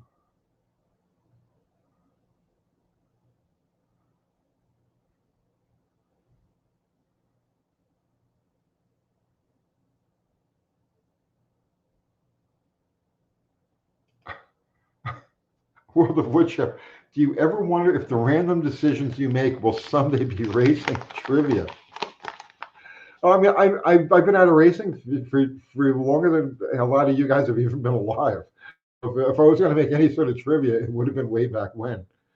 Um, yeah, I don't think so.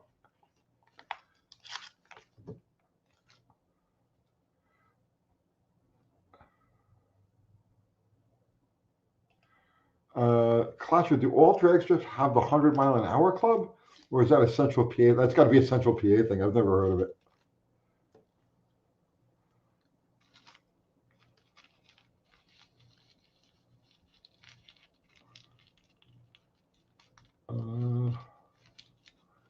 Greta wants us all to eat bugs. Yes.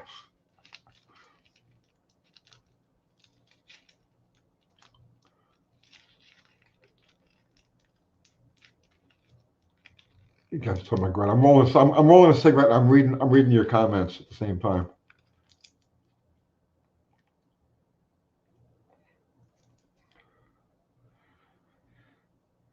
Territory.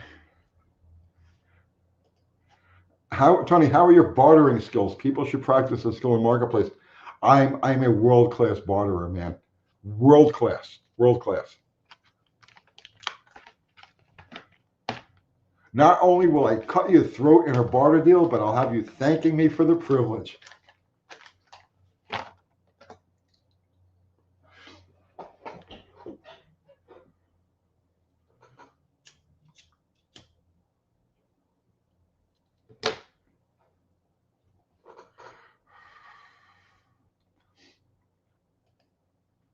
Richard Benelli, why don't you think there will be a free market solution to the car manufacturer in preventing do-it-yourselfers to fix their cars?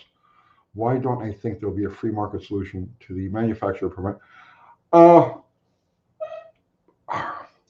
if they want to lock you out, there's no shortage of things, of obstacles that they can put in your way. The only way you can actually have a free market solution to it would be to completely reconfigure the car, completely rewire the car. So yes, there's a free market solution. But if you're going to go to war, if the do-it-yourselfers are going to go to war with the OEMs have no shortage of obstacles to throw in your way. So great, you've got the subscription system in your car, and somebody hacks it. There's nothing to stop the OEMs from changing the code and continuing the game. They can throw a roadblock in front of any DIY solution that comes along, except for completely rewiring the car, completely reconfiguring the car. So that's my opinion on it.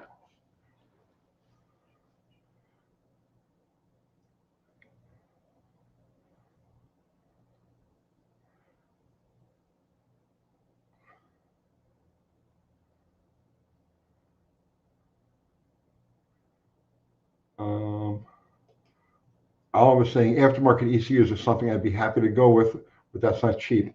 Yeah, well, I mean, but that's only controlling the engine. The way things are set now, every function of the car is you've got a module is a computer, right? There's dozens of modules, and they all have to talk to each other. It's all spread out through the car. The tail lights talk to the power windows. They don't really have anything to say to each other, but they do it anyway. This is what you're up against with these cars. So yeah.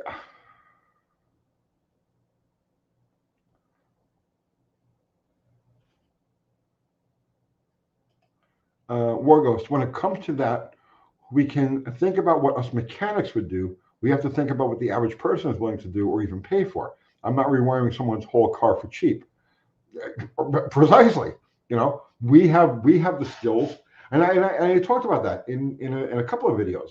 Collectively, as a group, we have the skills and the knowledge to make anything work.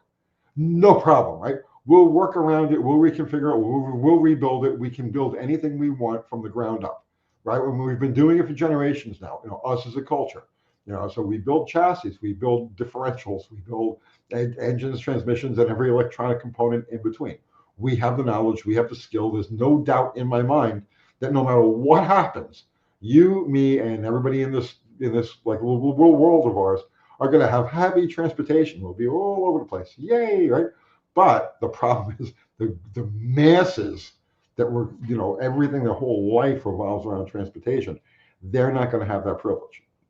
They're not going to have that technology. So it's almost like we could take a very selfish attitude towards it and say, yeah, screw everybody else. We're good to go, right? And let's enjoy watching the decline. That's great. But the problem is we're outnumbered 100 to 1, and that 100 to 1 can get really ugly when they don't have the ability to get to where, you know what I mean? They get very ugly. They get very jealous.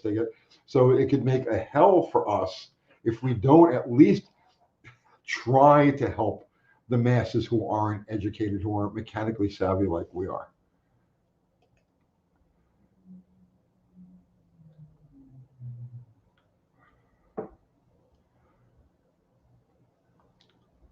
Um,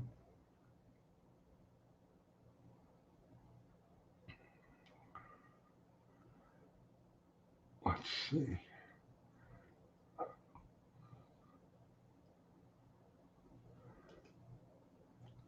Captuna, my brother works for Land Rover, says some of them have over 200 computers. They don't call them computers, they call them modules. And every module is, and it's a little computer, and they all talk to each other. They're all going back and forth. And when one of them has a fit, it has these please, unexpected consequences through the rest of the car. And you can't even, it's not even something that they can plan around. Like when they're wiring out these systems, they're programming all of these modules and whatnot to work together. There are some contingencies they can't even plan for, because of a situation that hasn't come up. So yeah, it's just real bad. And that's why you're going to see the cost of the price of, or the value of anything. 1990s, early 2000s, you're going to see the value of these things go berserk, much higher than you've already seen with like classic muscle cars and shit like that. Because this is different. The value of classic cars up until this point has been based on desirability. So I want this. And it's two rich guys having a pissing contest over who wants that desirable car more. But now it's different. Now the value is based on, oh shit, I need this to get to work, right? I need this to get my kids to school. I need that, you see, and you're going to find the value of grassroots repairable cars go absolutely berserk. And that's a thing we're seeing right now. I have a video I think I'm gonna do tomorrow. I have to do some more homework on this. I got to find out a little bit more about this. But evidently, 2019 to current year, full-size GMs, like Silverados and stuff. Evidently, the inner door handles, the little pull on the inside of the door, a little plastic handle that you pull, from what I'm gathering, and I'm going to find out for sure, and if it's true, I'm going to do a video on this tomorrow, are not replaceable. You can't just so if you break the inner door handle, right, you can't just go to the dealer and get an inner door handle. They sell you the whole door card, the whole interior door card. It's $500 and some odd. Now, whether this is true or not, I don't know. I think it's true. I've seen a couple of references to it.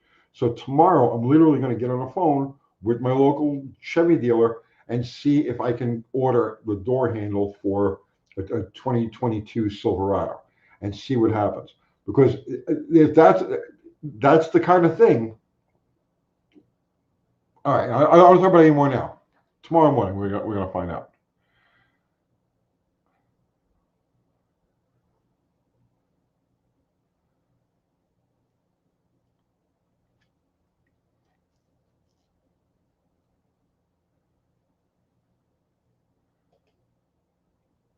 Cloaks GT, yeah, like Scrap Life Lee on YouTube. I did a video on that when he was trying to get the Demon 170 working. Eventually it did, but it was a total shit show.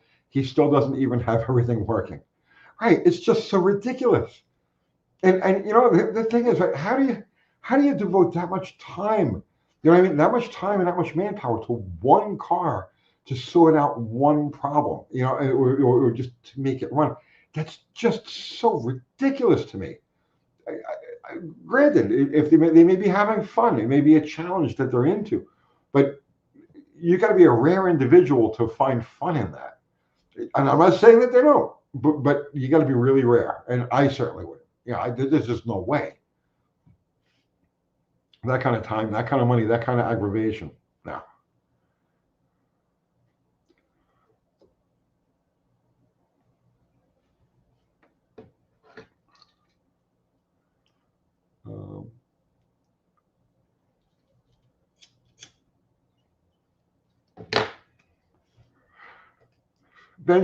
Benjamin C. It's funny, right? You bring that up because I just saw a video this morning.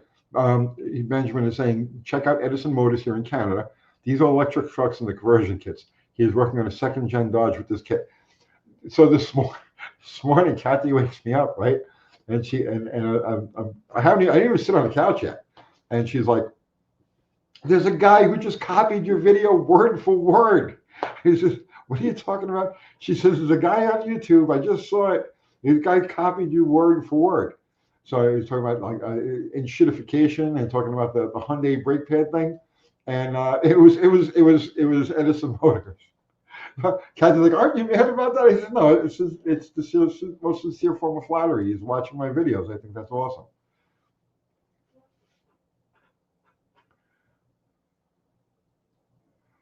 Um,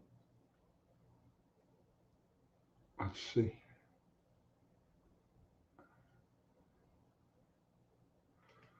Charles says, Tony, have you ever done your own in-house valve job? No. If so, what process did you use? Stoner? No. The only thing I've ever done is just back-face valves on a drill press. No, I've always just farmed out to machine shops.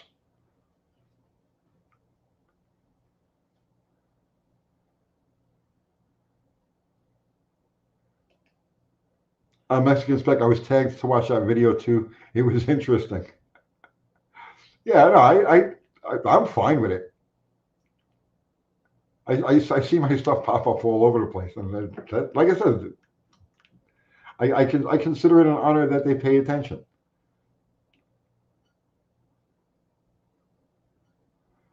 Um, let's see. I'm just scrolling back up to see if I missed anything. Um,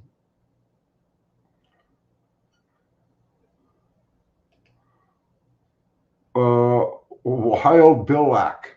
Got my Bronco back, new motor, four-barrel carburetor, four-barrel Edward carburetor, radiator, fan, fuel, pump, and clutch. He's hoping it was done right. Still fine-tuning the car, but hey, I'm still learning. I've done every video in the world on those Edward carburetors. So any problem you could possibly be having with, or that you're working through tuning and so forth, I've already covered it. Just do a search. And good luck with it, man. Um, let's see.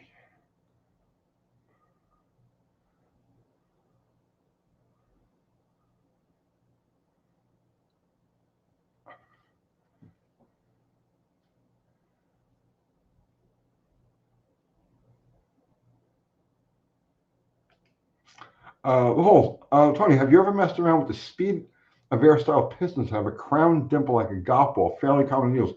I have not, but I'm curious about it. Um, yeah, no, I've never messed around with that myself, but it makes sense. Makes sense. Um, my head hasn't really been in engine building like the last couple of months or so, last year or so. Um, but when that phase comes around again, and it's like I get into like engine, or yeah, I mean we may look into doing something.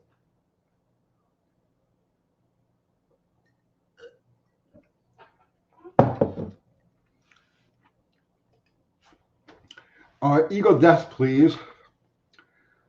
I honestly don't see how anyone could get excited to start a business today with the state of corruption in the governments. Oh, so you said a mouthful, man. There are. So I'm an entrepreneur. Now, I've always been an entrepreneur. I've never had a job. So other than like when I was a teenager, I worked here for a couple of weeks, worked there for a couple of weeks. But other than that, I've always been self-sufficient, an entrepreneur. So I've always had my whole life. I've always had at least two businesses going. I've always had at least two sources of income, two gigs going. And lately, meaning over the last like several years, that I'm doing YouTube. I'm doing YouTube 100%. This is my full-time business, but I don't have a side gig.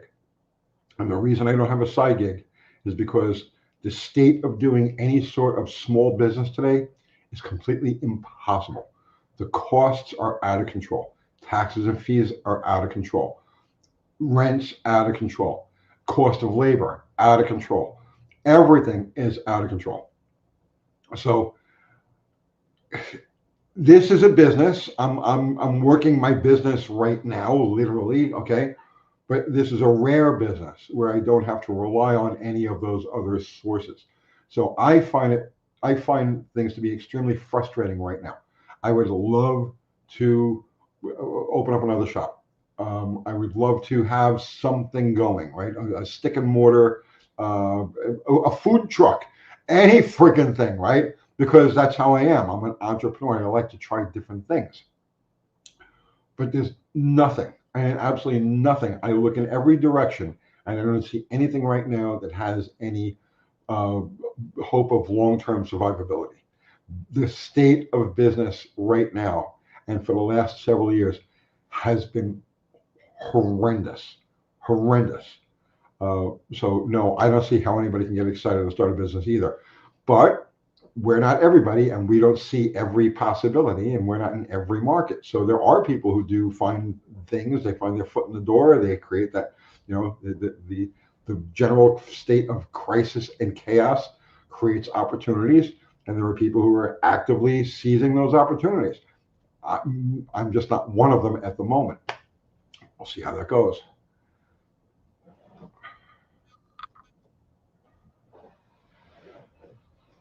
Uh,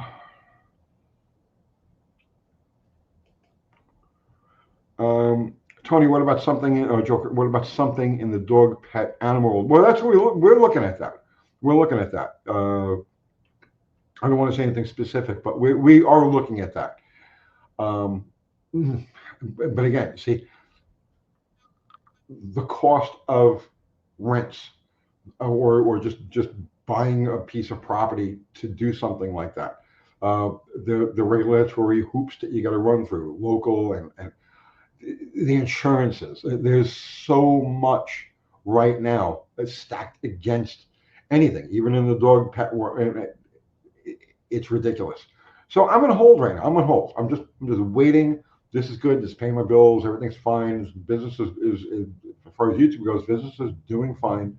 So I'm in a holding pattern right now, and I'm just waiting to see what opportunities pop up. I think things have got to break a little bit further. The average person's starting to catch on now. The average person is in withdrawal. Okay, they're like, okay, wait, right? I see where this is going, and it's not good. So they're starting to hold back. They're spending less. They're doing less. So things are beginning to accelerate, and especially commercial real estate. Commercial real estate is like in a free fall, and it's going to get a lot worse. A lot. It's going to get a lot worse very soon. So I think a lot of things are reaching their breaking point, and once they reach that next step of breaking point, that's when I think the opportunities are going to pop up, and that's when I'll look to make moves. But for right now, I'm just in a holding pattern. Just do YouTube. Just keep marching forward. Just keep doing this. But I am going crazy because I never have just one stream of income. To me, this is just this is horrible. I feel like, you know what I mean. I feel like I'm not wearing any shoes. It's like I got to be careful where I step because I've only got one source of income. That's crazy to me. So it's very frustrating at the moment.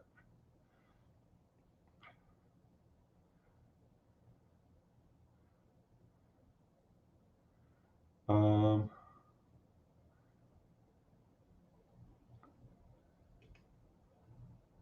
uh, oh, thank you, Andrea. Andrea.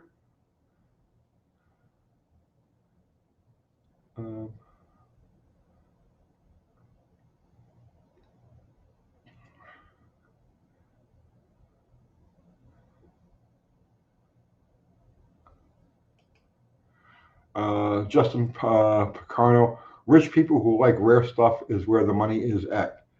Um, yeah, except that I like street level businesses. I like hands-on local street level businesses. And that's not that's not that category. To me, it's not about the money, and I'm being honest, right? I mean, I to me, I like the money. It's like how can I explain this? I'm not money motivated. I'm just not. I just don't care about money. I care about like I like the keeping. I like the challenge. I like the like I think of money as like just a score keep. Am I doing this right? Or you can count this much and just tell you how right you're doing it. Does that make any sense? Whereas the money itself, I really don't care about. I have everything I want in life. Um, but I like the challenge of business, you know what I mean. So I don't even know where I started with that, but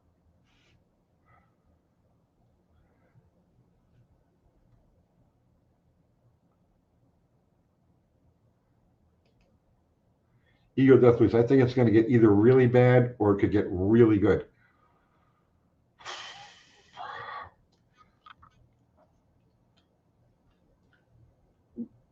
It's all going in divergent paths, okay? For the majority of people, they're going this way. It's really bad. And I'm not like making light of it, okay? For those who are adaptable, industrious, intelligent, have just a pair of balls, they're going this way, and it will be very good.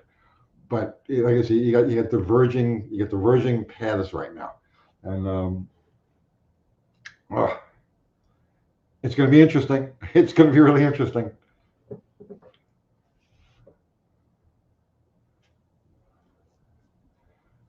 Uh,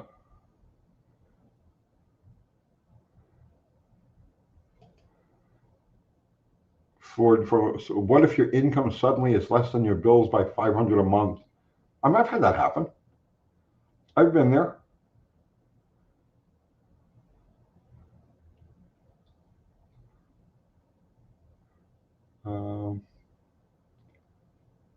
Thanks for the spec. You're out. Thank you, brother, man. I'll talk to you later. Enjoy dinner. Oh, I like that. I like that. Rocco. That's good, Rocco. It's going to be the Amish versus the robots. I like that.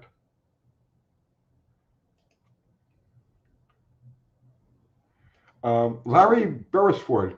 Can we talk small block Chevy for a second, Tony? Of course. One question, if could help me.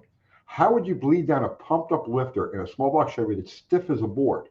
So I don't have to remove the intake if possible.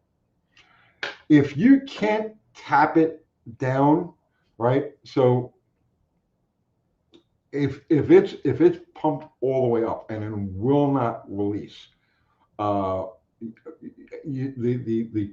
plunger could be cocked inside the bore of the lifter. Try tapping it. Try putting a push rod in there and tap directly on it. I mean, don't beat on it, right? But a couple of good substantial shots to see if you can, because I've seen them pump up to the point that it'll push the snap ring out, and it'll push the snap ring out, and the plunger, the part that the lifter pushes against, comes to the very top of the bore and then cocks. When that happens, you can generally tap them, keep steady pressure pushing down and tap at the same time, and it'll kind of reseat itself, and then steady pressure, and you should be able to bleed it back down. But if you tap it a couple of times and it won't move, pull the lifter out. You're just done with that.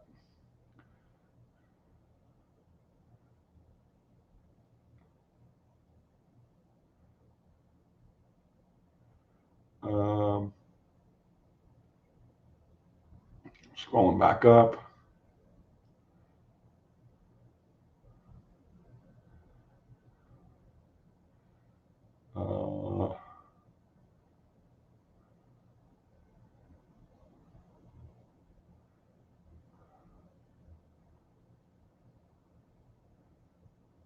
Let's see.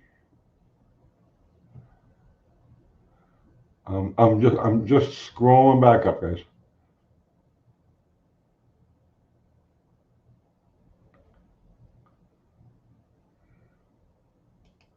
Rocco, it's not having what you want, it's wanting what you got.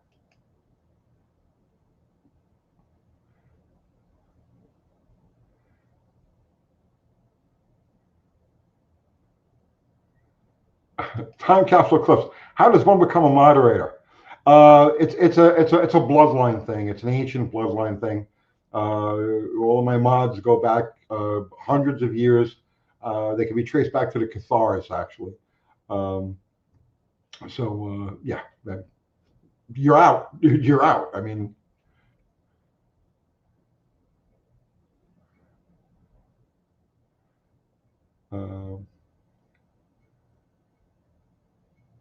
let's see. Firefly slept most of the day. I could go for that. I need a day where I just sleep, man. I just sleep.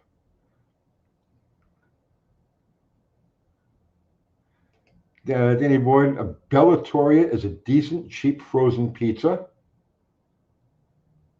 Okay. Zero, I was.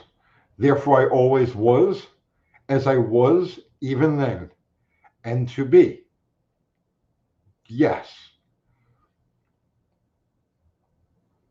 Um, must be Tartarian. Oh yeah, you've got to have some. You got to have some of that. Yeah.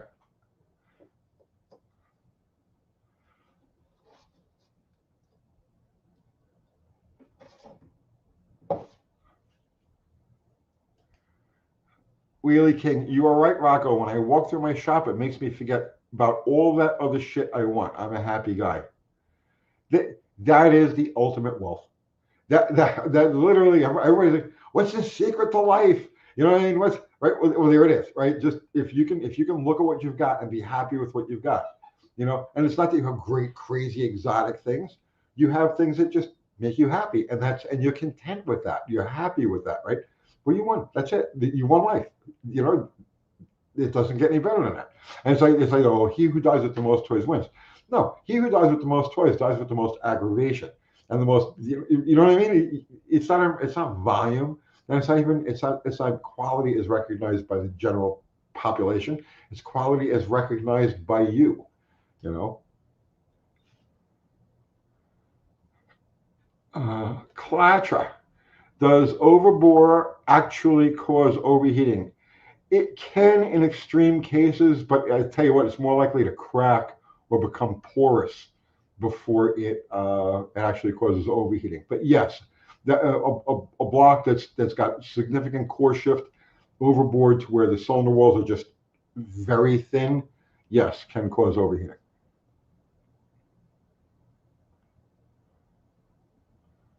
Um,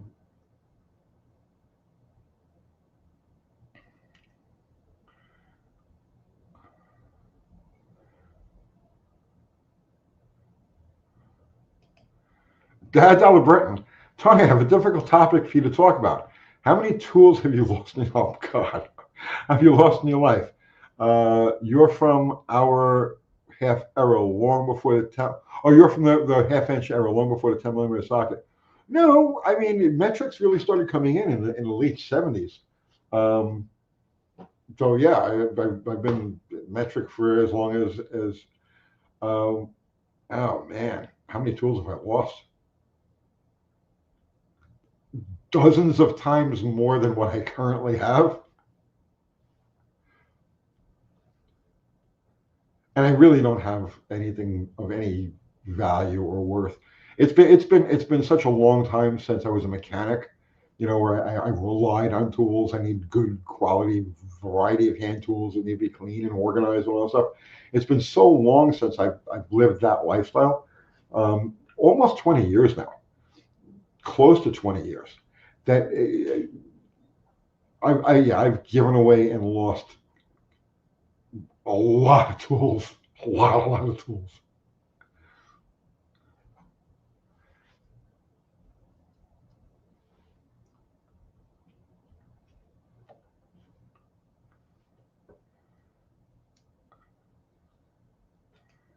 Uh, Carl Cadot, in the end, material possessions are meaningless.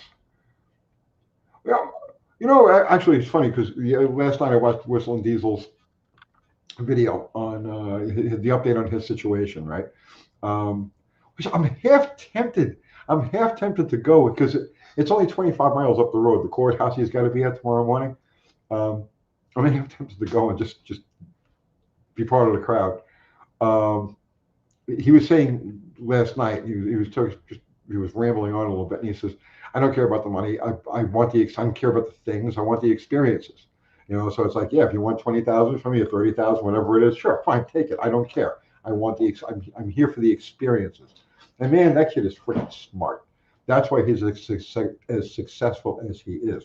He doesn't count his wealth in dollars. He doesn't count his wealth in vehicles. He doesn't count his wealth in acreage. He counts his wealth in experience. And that's why he's successful.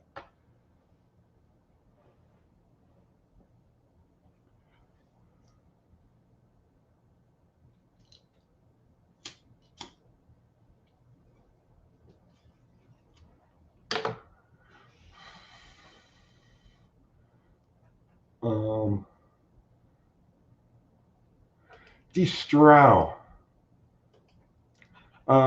Based on the thin wall design, do you think the small block Chevy 400 is a good engine, or is it limited by the Siamese bores? Siamese bores are a problem because any distortion of the block. Well, first of all, a Siamese bore doesn't have as many points of contact between the actual bottom of the block and the deck. So individual bores, each part of that bore counts as a point of contact. When you Siamese them, you're cutting down on the points of contact. So the block is less rigid. I've never built an extreme duty small block, a 400 small block Chevy. The best I've ever done is just stock rebuild. So I have no experience with actually leaning on the things, but it is a liability.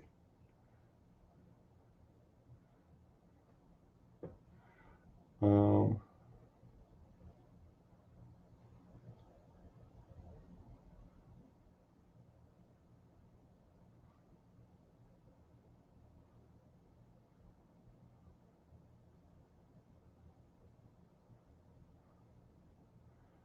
uh, Tula, toilet, and septic. You have to have a certain frame of mind to be YouTube famous. I agree with that. And I'm not saying that I'm YouTube famous. I'm YouTube known, right? I would not consider myself famous like on the level of a Whistle and Diesel or any of these guys. Uh, okay, I think that there are two types of mindsets, right? Um, you, okay, one mindset is they're actually opposite of each other. Okay, there are some people who are extremely ego and material driven, right? The two go hand in hand. You know, people who are egomaniacs, like a narcissist sort of thing, uh, and they use their material possessions as power. You know what I mean? They see this power. I have 80 cars. You know, so I'm more powerful than you, right? Or my car is worth $2 million. I'm more powerful than you. That's that's the most successful YouTubers. Unfortunately, that's their that mindset. And then you've got the opposite, and I would consider myself to be in the opposite, where it's like I'm here to collect a paycheck because it's my job. So you have to do something to do a job, but I'm not here to feed ego or anything like that. I'm here for the experience of doing this and meeting you guys, and this is a great experience. This is an amazing experience. Uh, but also to download this stuff that I've uploaded into my head over the last, over a lifetime. So I mean that's my motivation. It's like when I say at the end of a video, I hope you got something out of that. I mean it sincerely. I really hope that you got something out of that. And that's my motivation. I have no desire to be famous. I hide. You know what I mean? I avoid being famous. I don't go any place. I don't. You know what I mean? I keep to myself. Like I'm a recluse. Um, anybody who knows me in real life will tell you, yeah. There's, so yeah, you got two different mindsets, and yeah, I'm in it for the experience. Somebody like Whistle and Diesel, he's in it for the experience. There's a lot of guys who are in it for the experience.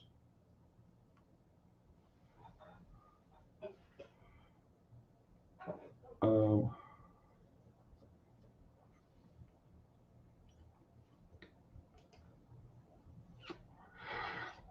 Amy Rimtrap, thanks for the videos. Thank you for watching.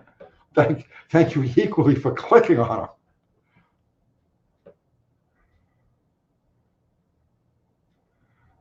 them.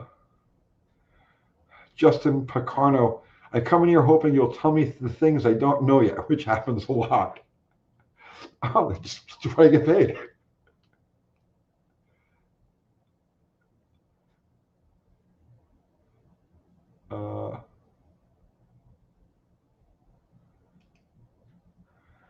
Ego Death Please. When I first saw Whistle and Diesel, I thought he was just a putz. I'm doing nice stuff for clicks. I don't know what you mean by that. And then he called out the corrupt cops, drive your tractor to school day. He's very principled. He's very principled. I don't agree with everything he does. I'm not a destruction fan. I'm the opposite. I try to find ways to save things, and so I don't get that part of him, but I get him. I get what he's doing. You know what I mean? I get the statement that he's making with this stuff. Um, so yeah, I don't want to say I'm a fan. I'm not really a fan. But I admire him as a person.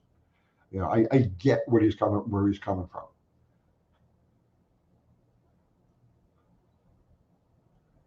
Uh,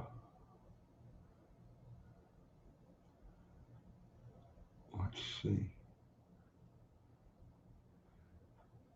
Yeah, okay. You thought he was a putz for ruining nice stuff for clicks. So it's funny. I was over at my friend Brian's place today. He does a channel called Project Time Garage. So I was over at his place, and we were talking about stuff, and Whistle and Diesel came up, and we were talking about his videos and the things that he does, and he destroyed a Model T, right? He killed and the two of us. It's just, you know, that was, to me, that was like the step too far. I couldn't watch that. I just could not watch that video. And he says, yeah, same here. I saw it and I clicked away and I just couldn't watch it. So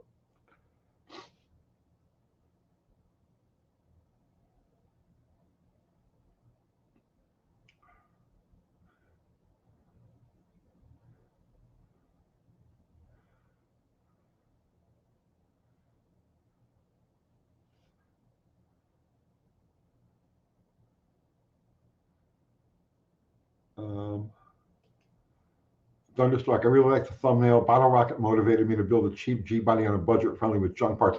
That was the whole purpose of that car, was just to show, yes, look what shit can do. Right? Look what we did with shit. So yeah, and it's not that it's a great car or anything like that, but it's a freaking fun car, and anybody could duplicate that.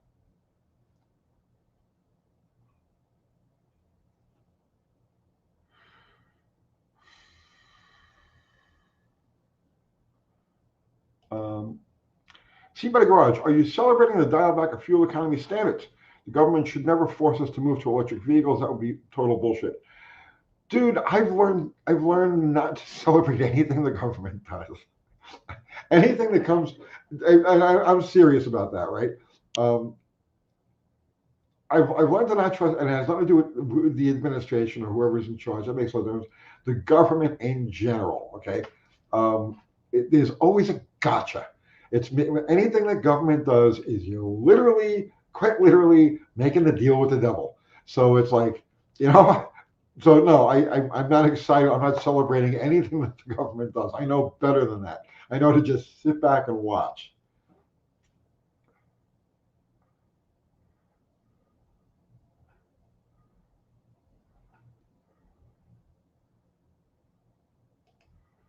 Um, World of Witcher. Whistle Diesel never had any usefulness, and he's outlasted any artistic merit he may have had. He never did. World of Witcher. Let me tell you what Whistle and Diesel has. Okay, in great abundance, and something that's missing, badly missing in today's world. Okay, what Whistle and Diesel has for a man, right, is the most valuable thing in the world. And it's why he's on top and why he'll stay on top, regardless of how stupid he gets. Okay. Whistle and Diesel has balls. Big, big balls. All right. Whistling, that is his usefulness. That's why he's outlasted any artistic merit. He has balls. And the he's a good role model. You know, it sounds crazy, right? This guy goes on destroying everything and flaunting all kinds of crazy shit. He's a good role model for the younger guys that are watching. They see him with his tank and then what the hell they call it, monster truck that he's a Monster Max, and all of his crazy shit that he does. He does man things. Okay, he does things that take balls, right? And in my mind, that makes him an ideal role model for today's youth. Not that I think that they should be going out and destroying things or anything like that, but he's the counterbalance to all of the estrogen that's in our atmosphere today. So on that note, for those purposes, Whistle and Diesel is indeed a national treasure. And if you don't see that, I can't help you.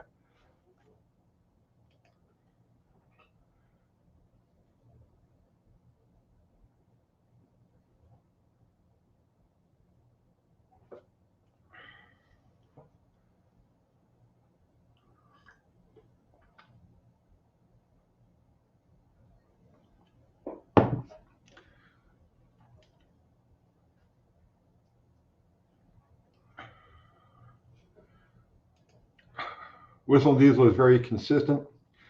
He doesn't change with the wind or backpedal because he has balls.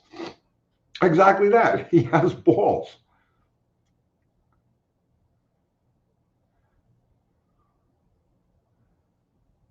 And some of his stuff is hysterical. There was that time he was trying to teach that like 8-year-old kid how to fly a plane.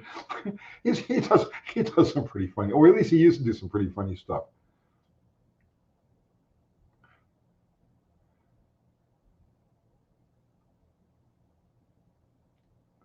Oh, the jet powered merry-go-round. That was another one. I was hysterical.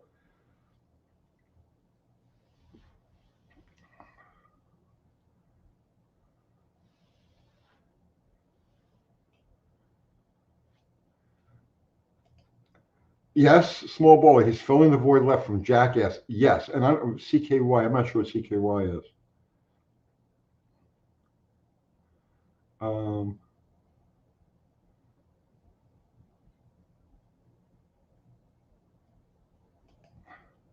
Wheelie came right alongside the Whistle and Diesel. Zip ties him by. So, yep.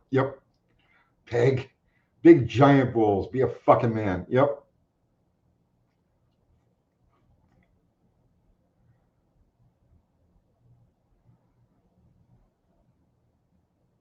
I'm saying not everybody's cup of tea. And I don't think he wants to be everybody's cup of tea.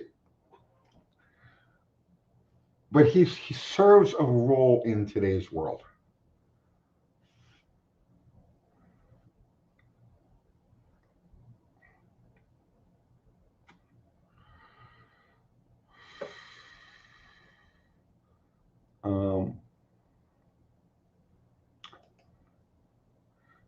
Purple Ninja, did Peg ever give his leg back? No, I sold it for drug money. I was thinking about starting a drug habit, and but then I decided against it. So I blew the money on lottery tickets.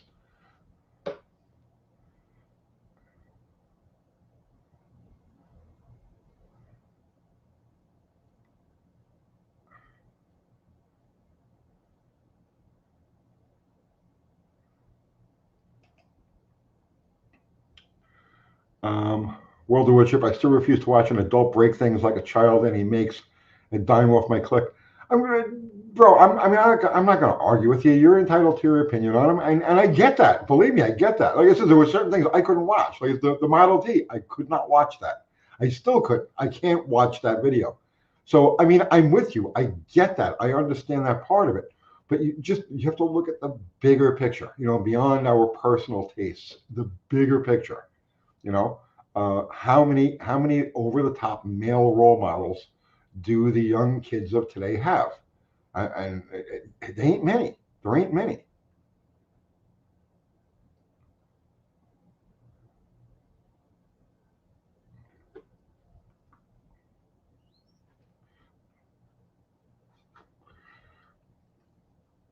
The only thing I worry about that kid is that his attitude reminds me a lot of myself when I was younger.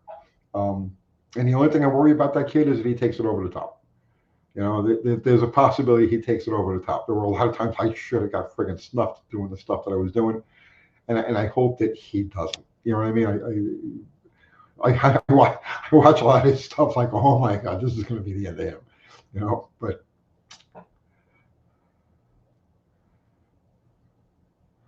good night, Carmudgeon. Oh, the Cybertruck, that was great. That was great. The Cybertruck thing, I watched that.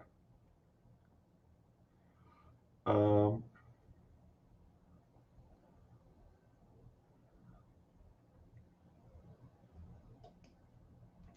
Majo, you should do an all-in-one nitrous for beginners video. I did it. I know they exist, but I want to see your perspective. We did several videos on nitrous oxide when, from all aspects when we were first really started the channel, and we did bottle rocket.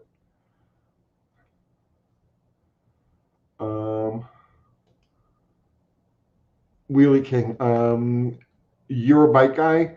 Have you seen Axel Hodges? I have not. Awesome role model for the younger guys. I have not. You know what I saw? Wheelie King. I don't know. You know what I caught last night, and I really enjoyed it. Okay, was Billy Lane, and I'm not into that type of. I'm not like a chopper guy, right? It doesn't really do much for me, but I appreciate art, mechanical art. And Billy Lane did a whole episode on Indian Larry's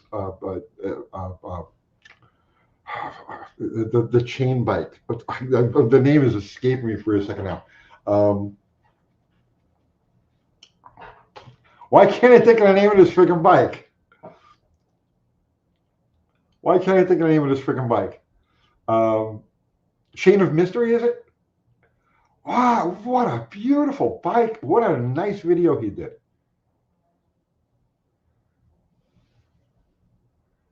Chain of Mystery, yeah. Yeah, if you guys, if you don't have to be into, honestly, you don't have to be into motorcycles. It's not one of those things where it's like, oh, I'm not a bike guy. No, even if you're not a bike guy, you can appreciate the mechanical art that's in this bike. It's just amazing. Every little detail, all done in that very like Indian Larry language. Wow, it's just beautiful, beautiful art.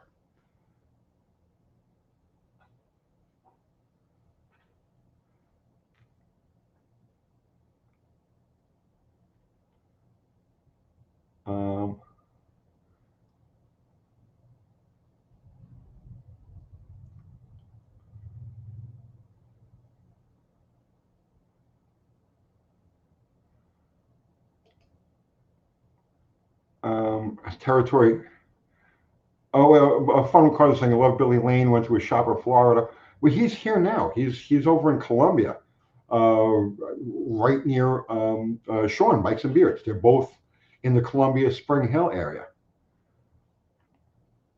We have a huge number of YouTubers here. Vice Grip Garage is down the street this way.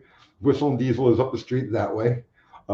Bikes and Beards and Billy Lane, they're all just down the road over there. God, there's some there's a few I can't think of off the top of my head. But yeah, this area is loaded with YouTubers. Hickok 45 is up the street over here. Loaded with YouTubers, this area.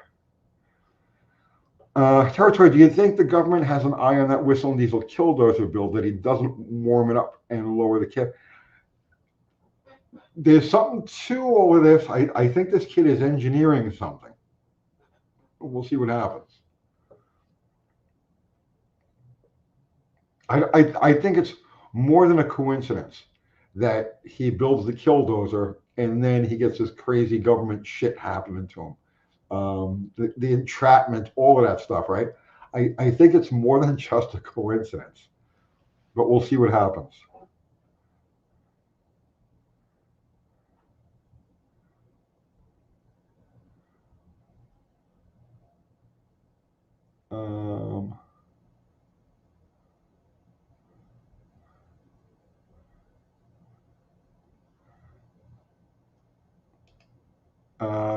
Nathan Berger, any new video ideas, Tony, that you're working on? Not really. I've just taken them as they come along. Really been enjoying your content as well. Well, thank you so much. I always like my man. Thank you very much for taking the time. Really love these at Tech Talk. Thank you so much. I appreciate you. Thank you.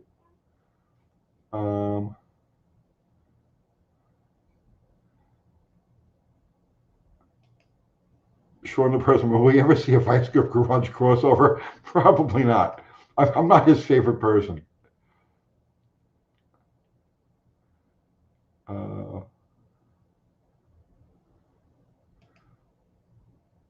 Wildfly, every time I walk into a junkyard, I get the urge to build things. Dude, that was when we were kids, right? Like 15, 16, like before we actually had our cars, me and my buddies, we would go to junkyards and we would just walk around. There was a place called Yakarinos on Staten Island. Anybody who was from that area would know this place from the day, right? Yakarinos. It was down on Arthur Kill Road, and this like in the middle '70s, okay, and it was acres and acres and acres of cars from the '40s, '50s, '60s, right? And we would go there. We'd cut out of school and we'd go there and just walk around, and like just like I want to take the engine from that and the rear end from that and put it in that, and like we would have these dream builds, stuff that we couldn't even fathom affording, even though it was all sitting in the junkyard. But yeah, that was the whole thing, man. It was like that was a big part of my childhood, was going to the junkyards and looking around and saying, "Oh yeah, I can get the motor on that, put it in that. Oh, there's a 4-speed in that thing. I can stick that in there." Never came to pass, but that was a big foundation of getting like that motivation.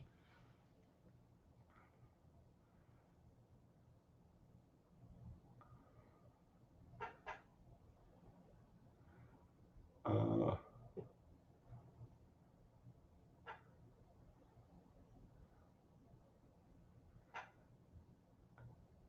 yeah, Junkyard Wars was a good show. I remember that. Rotated 440. How's the minivan going? It's doing good, man. It's doing good. It's been like 3 weeks now. Kathy Bananas is all over this thing. She loves it. So there's like, minivan, right? She hated the idea. When I told her, yeah, let's just get a minivan, she's like, no, I'm not driving a minivan. No way, no how. Now she's buying a touch-up paint for it. She's finding all different ways to like make it hers. It's great. It's great. Honestly, I'm enjoying it. I'm having fun with it.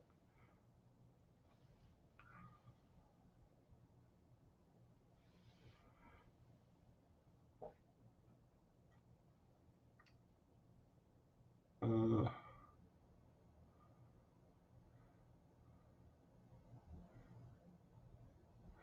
Danny Boyd is saying my favorite revival channels are Junkyard Digs.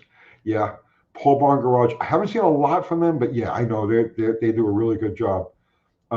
Plus, Old Two Stroker, never heard of them, and Dane Scott's Truckers Lounge for big. Yeah, I'm not never heard of them either, but I'm not really a truck guy.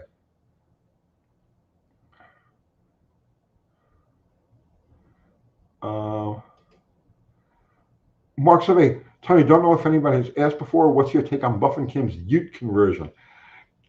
They got the idea from me. I built, well, I don't know if they actually got the idea from me, but I know I discussed it with them. I was building a vehicle called the Bel Camino. I had a shop. This is way before I started doing YouTube, and I had a shop here in Murfreesboro, and I needed a shop truck. So I was kind of bent on picking up an El Camino or Ranchero for it. It was like, but I'm a Mopar centric shop. At the time, I had big box everywhere, so a lot of parts. And I said, well, I'm a Mopar centric shop. I need like a Mopar thing. So I thought about a Rampage, and I just don't like Rampages. I think they're weird looking, right? So I says, I'll just build a Bel Camino. So I had a 4-door El Camino, and I cut the roof, and I cut the top of the quarters, and I actually built the back part of it, like the bed, like I actually fabricated the middle and had it all tacked in place. And then I had business commitments shift. I had a couple different businesses at the time. One of them was a coffee house, and it needed more attention than I could give it. I saw where there was more potential there at that time, so I got rid of the shop that I was in, and the Bel Camino went with it. So I 3/4 finished it. Never actually got to finish it, and I think I probably mentioned that to Buff at some point, and now he's doing it with. I'm not saying he stole my idea, but I had that idea. I already started working on it, and I think it's cool. I think it's awesome.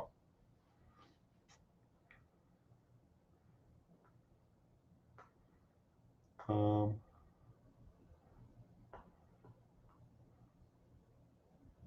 let's see.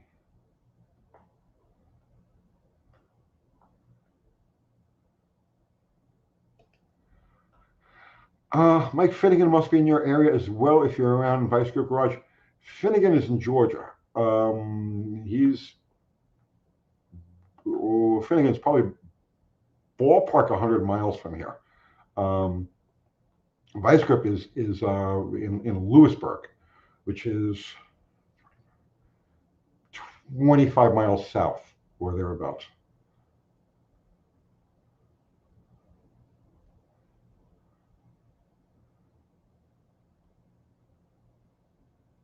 Um, Jennings Motorsports. That guy. You want to talk about the ultimate and like will it run? Jennings Motorsports. I watched some of his videos like with my mouth open, just like really.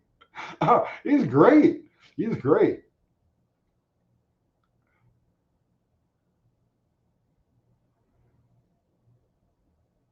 Um,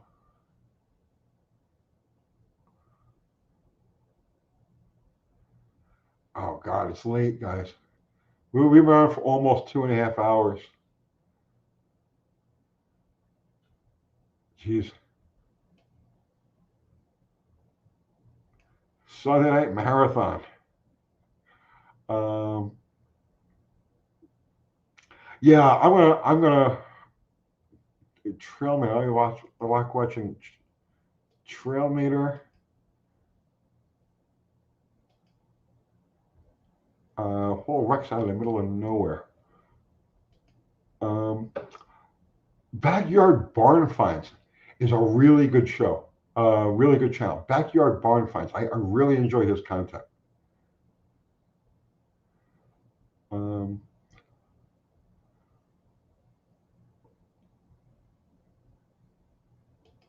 Paul Bruno. Yeah, time flies when you're having fun. Oh, I like these Sunday nights, man, because well, I like every live that we do, but I really like the Sunday nights because it's a time to just like it's like sitting around bullshit with your friends.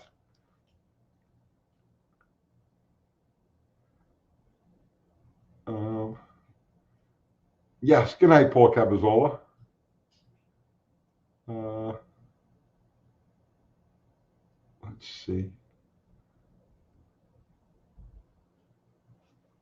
I'm just scrolling back up real quick.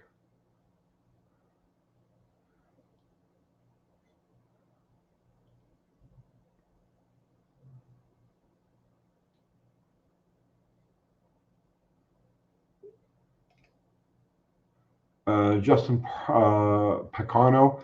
My favorite is Farmcraft 101. Never heard of him because he shows his mistakes.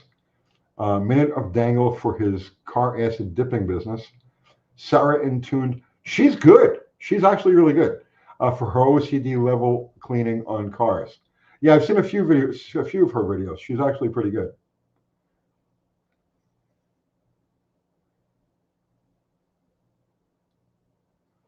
Um,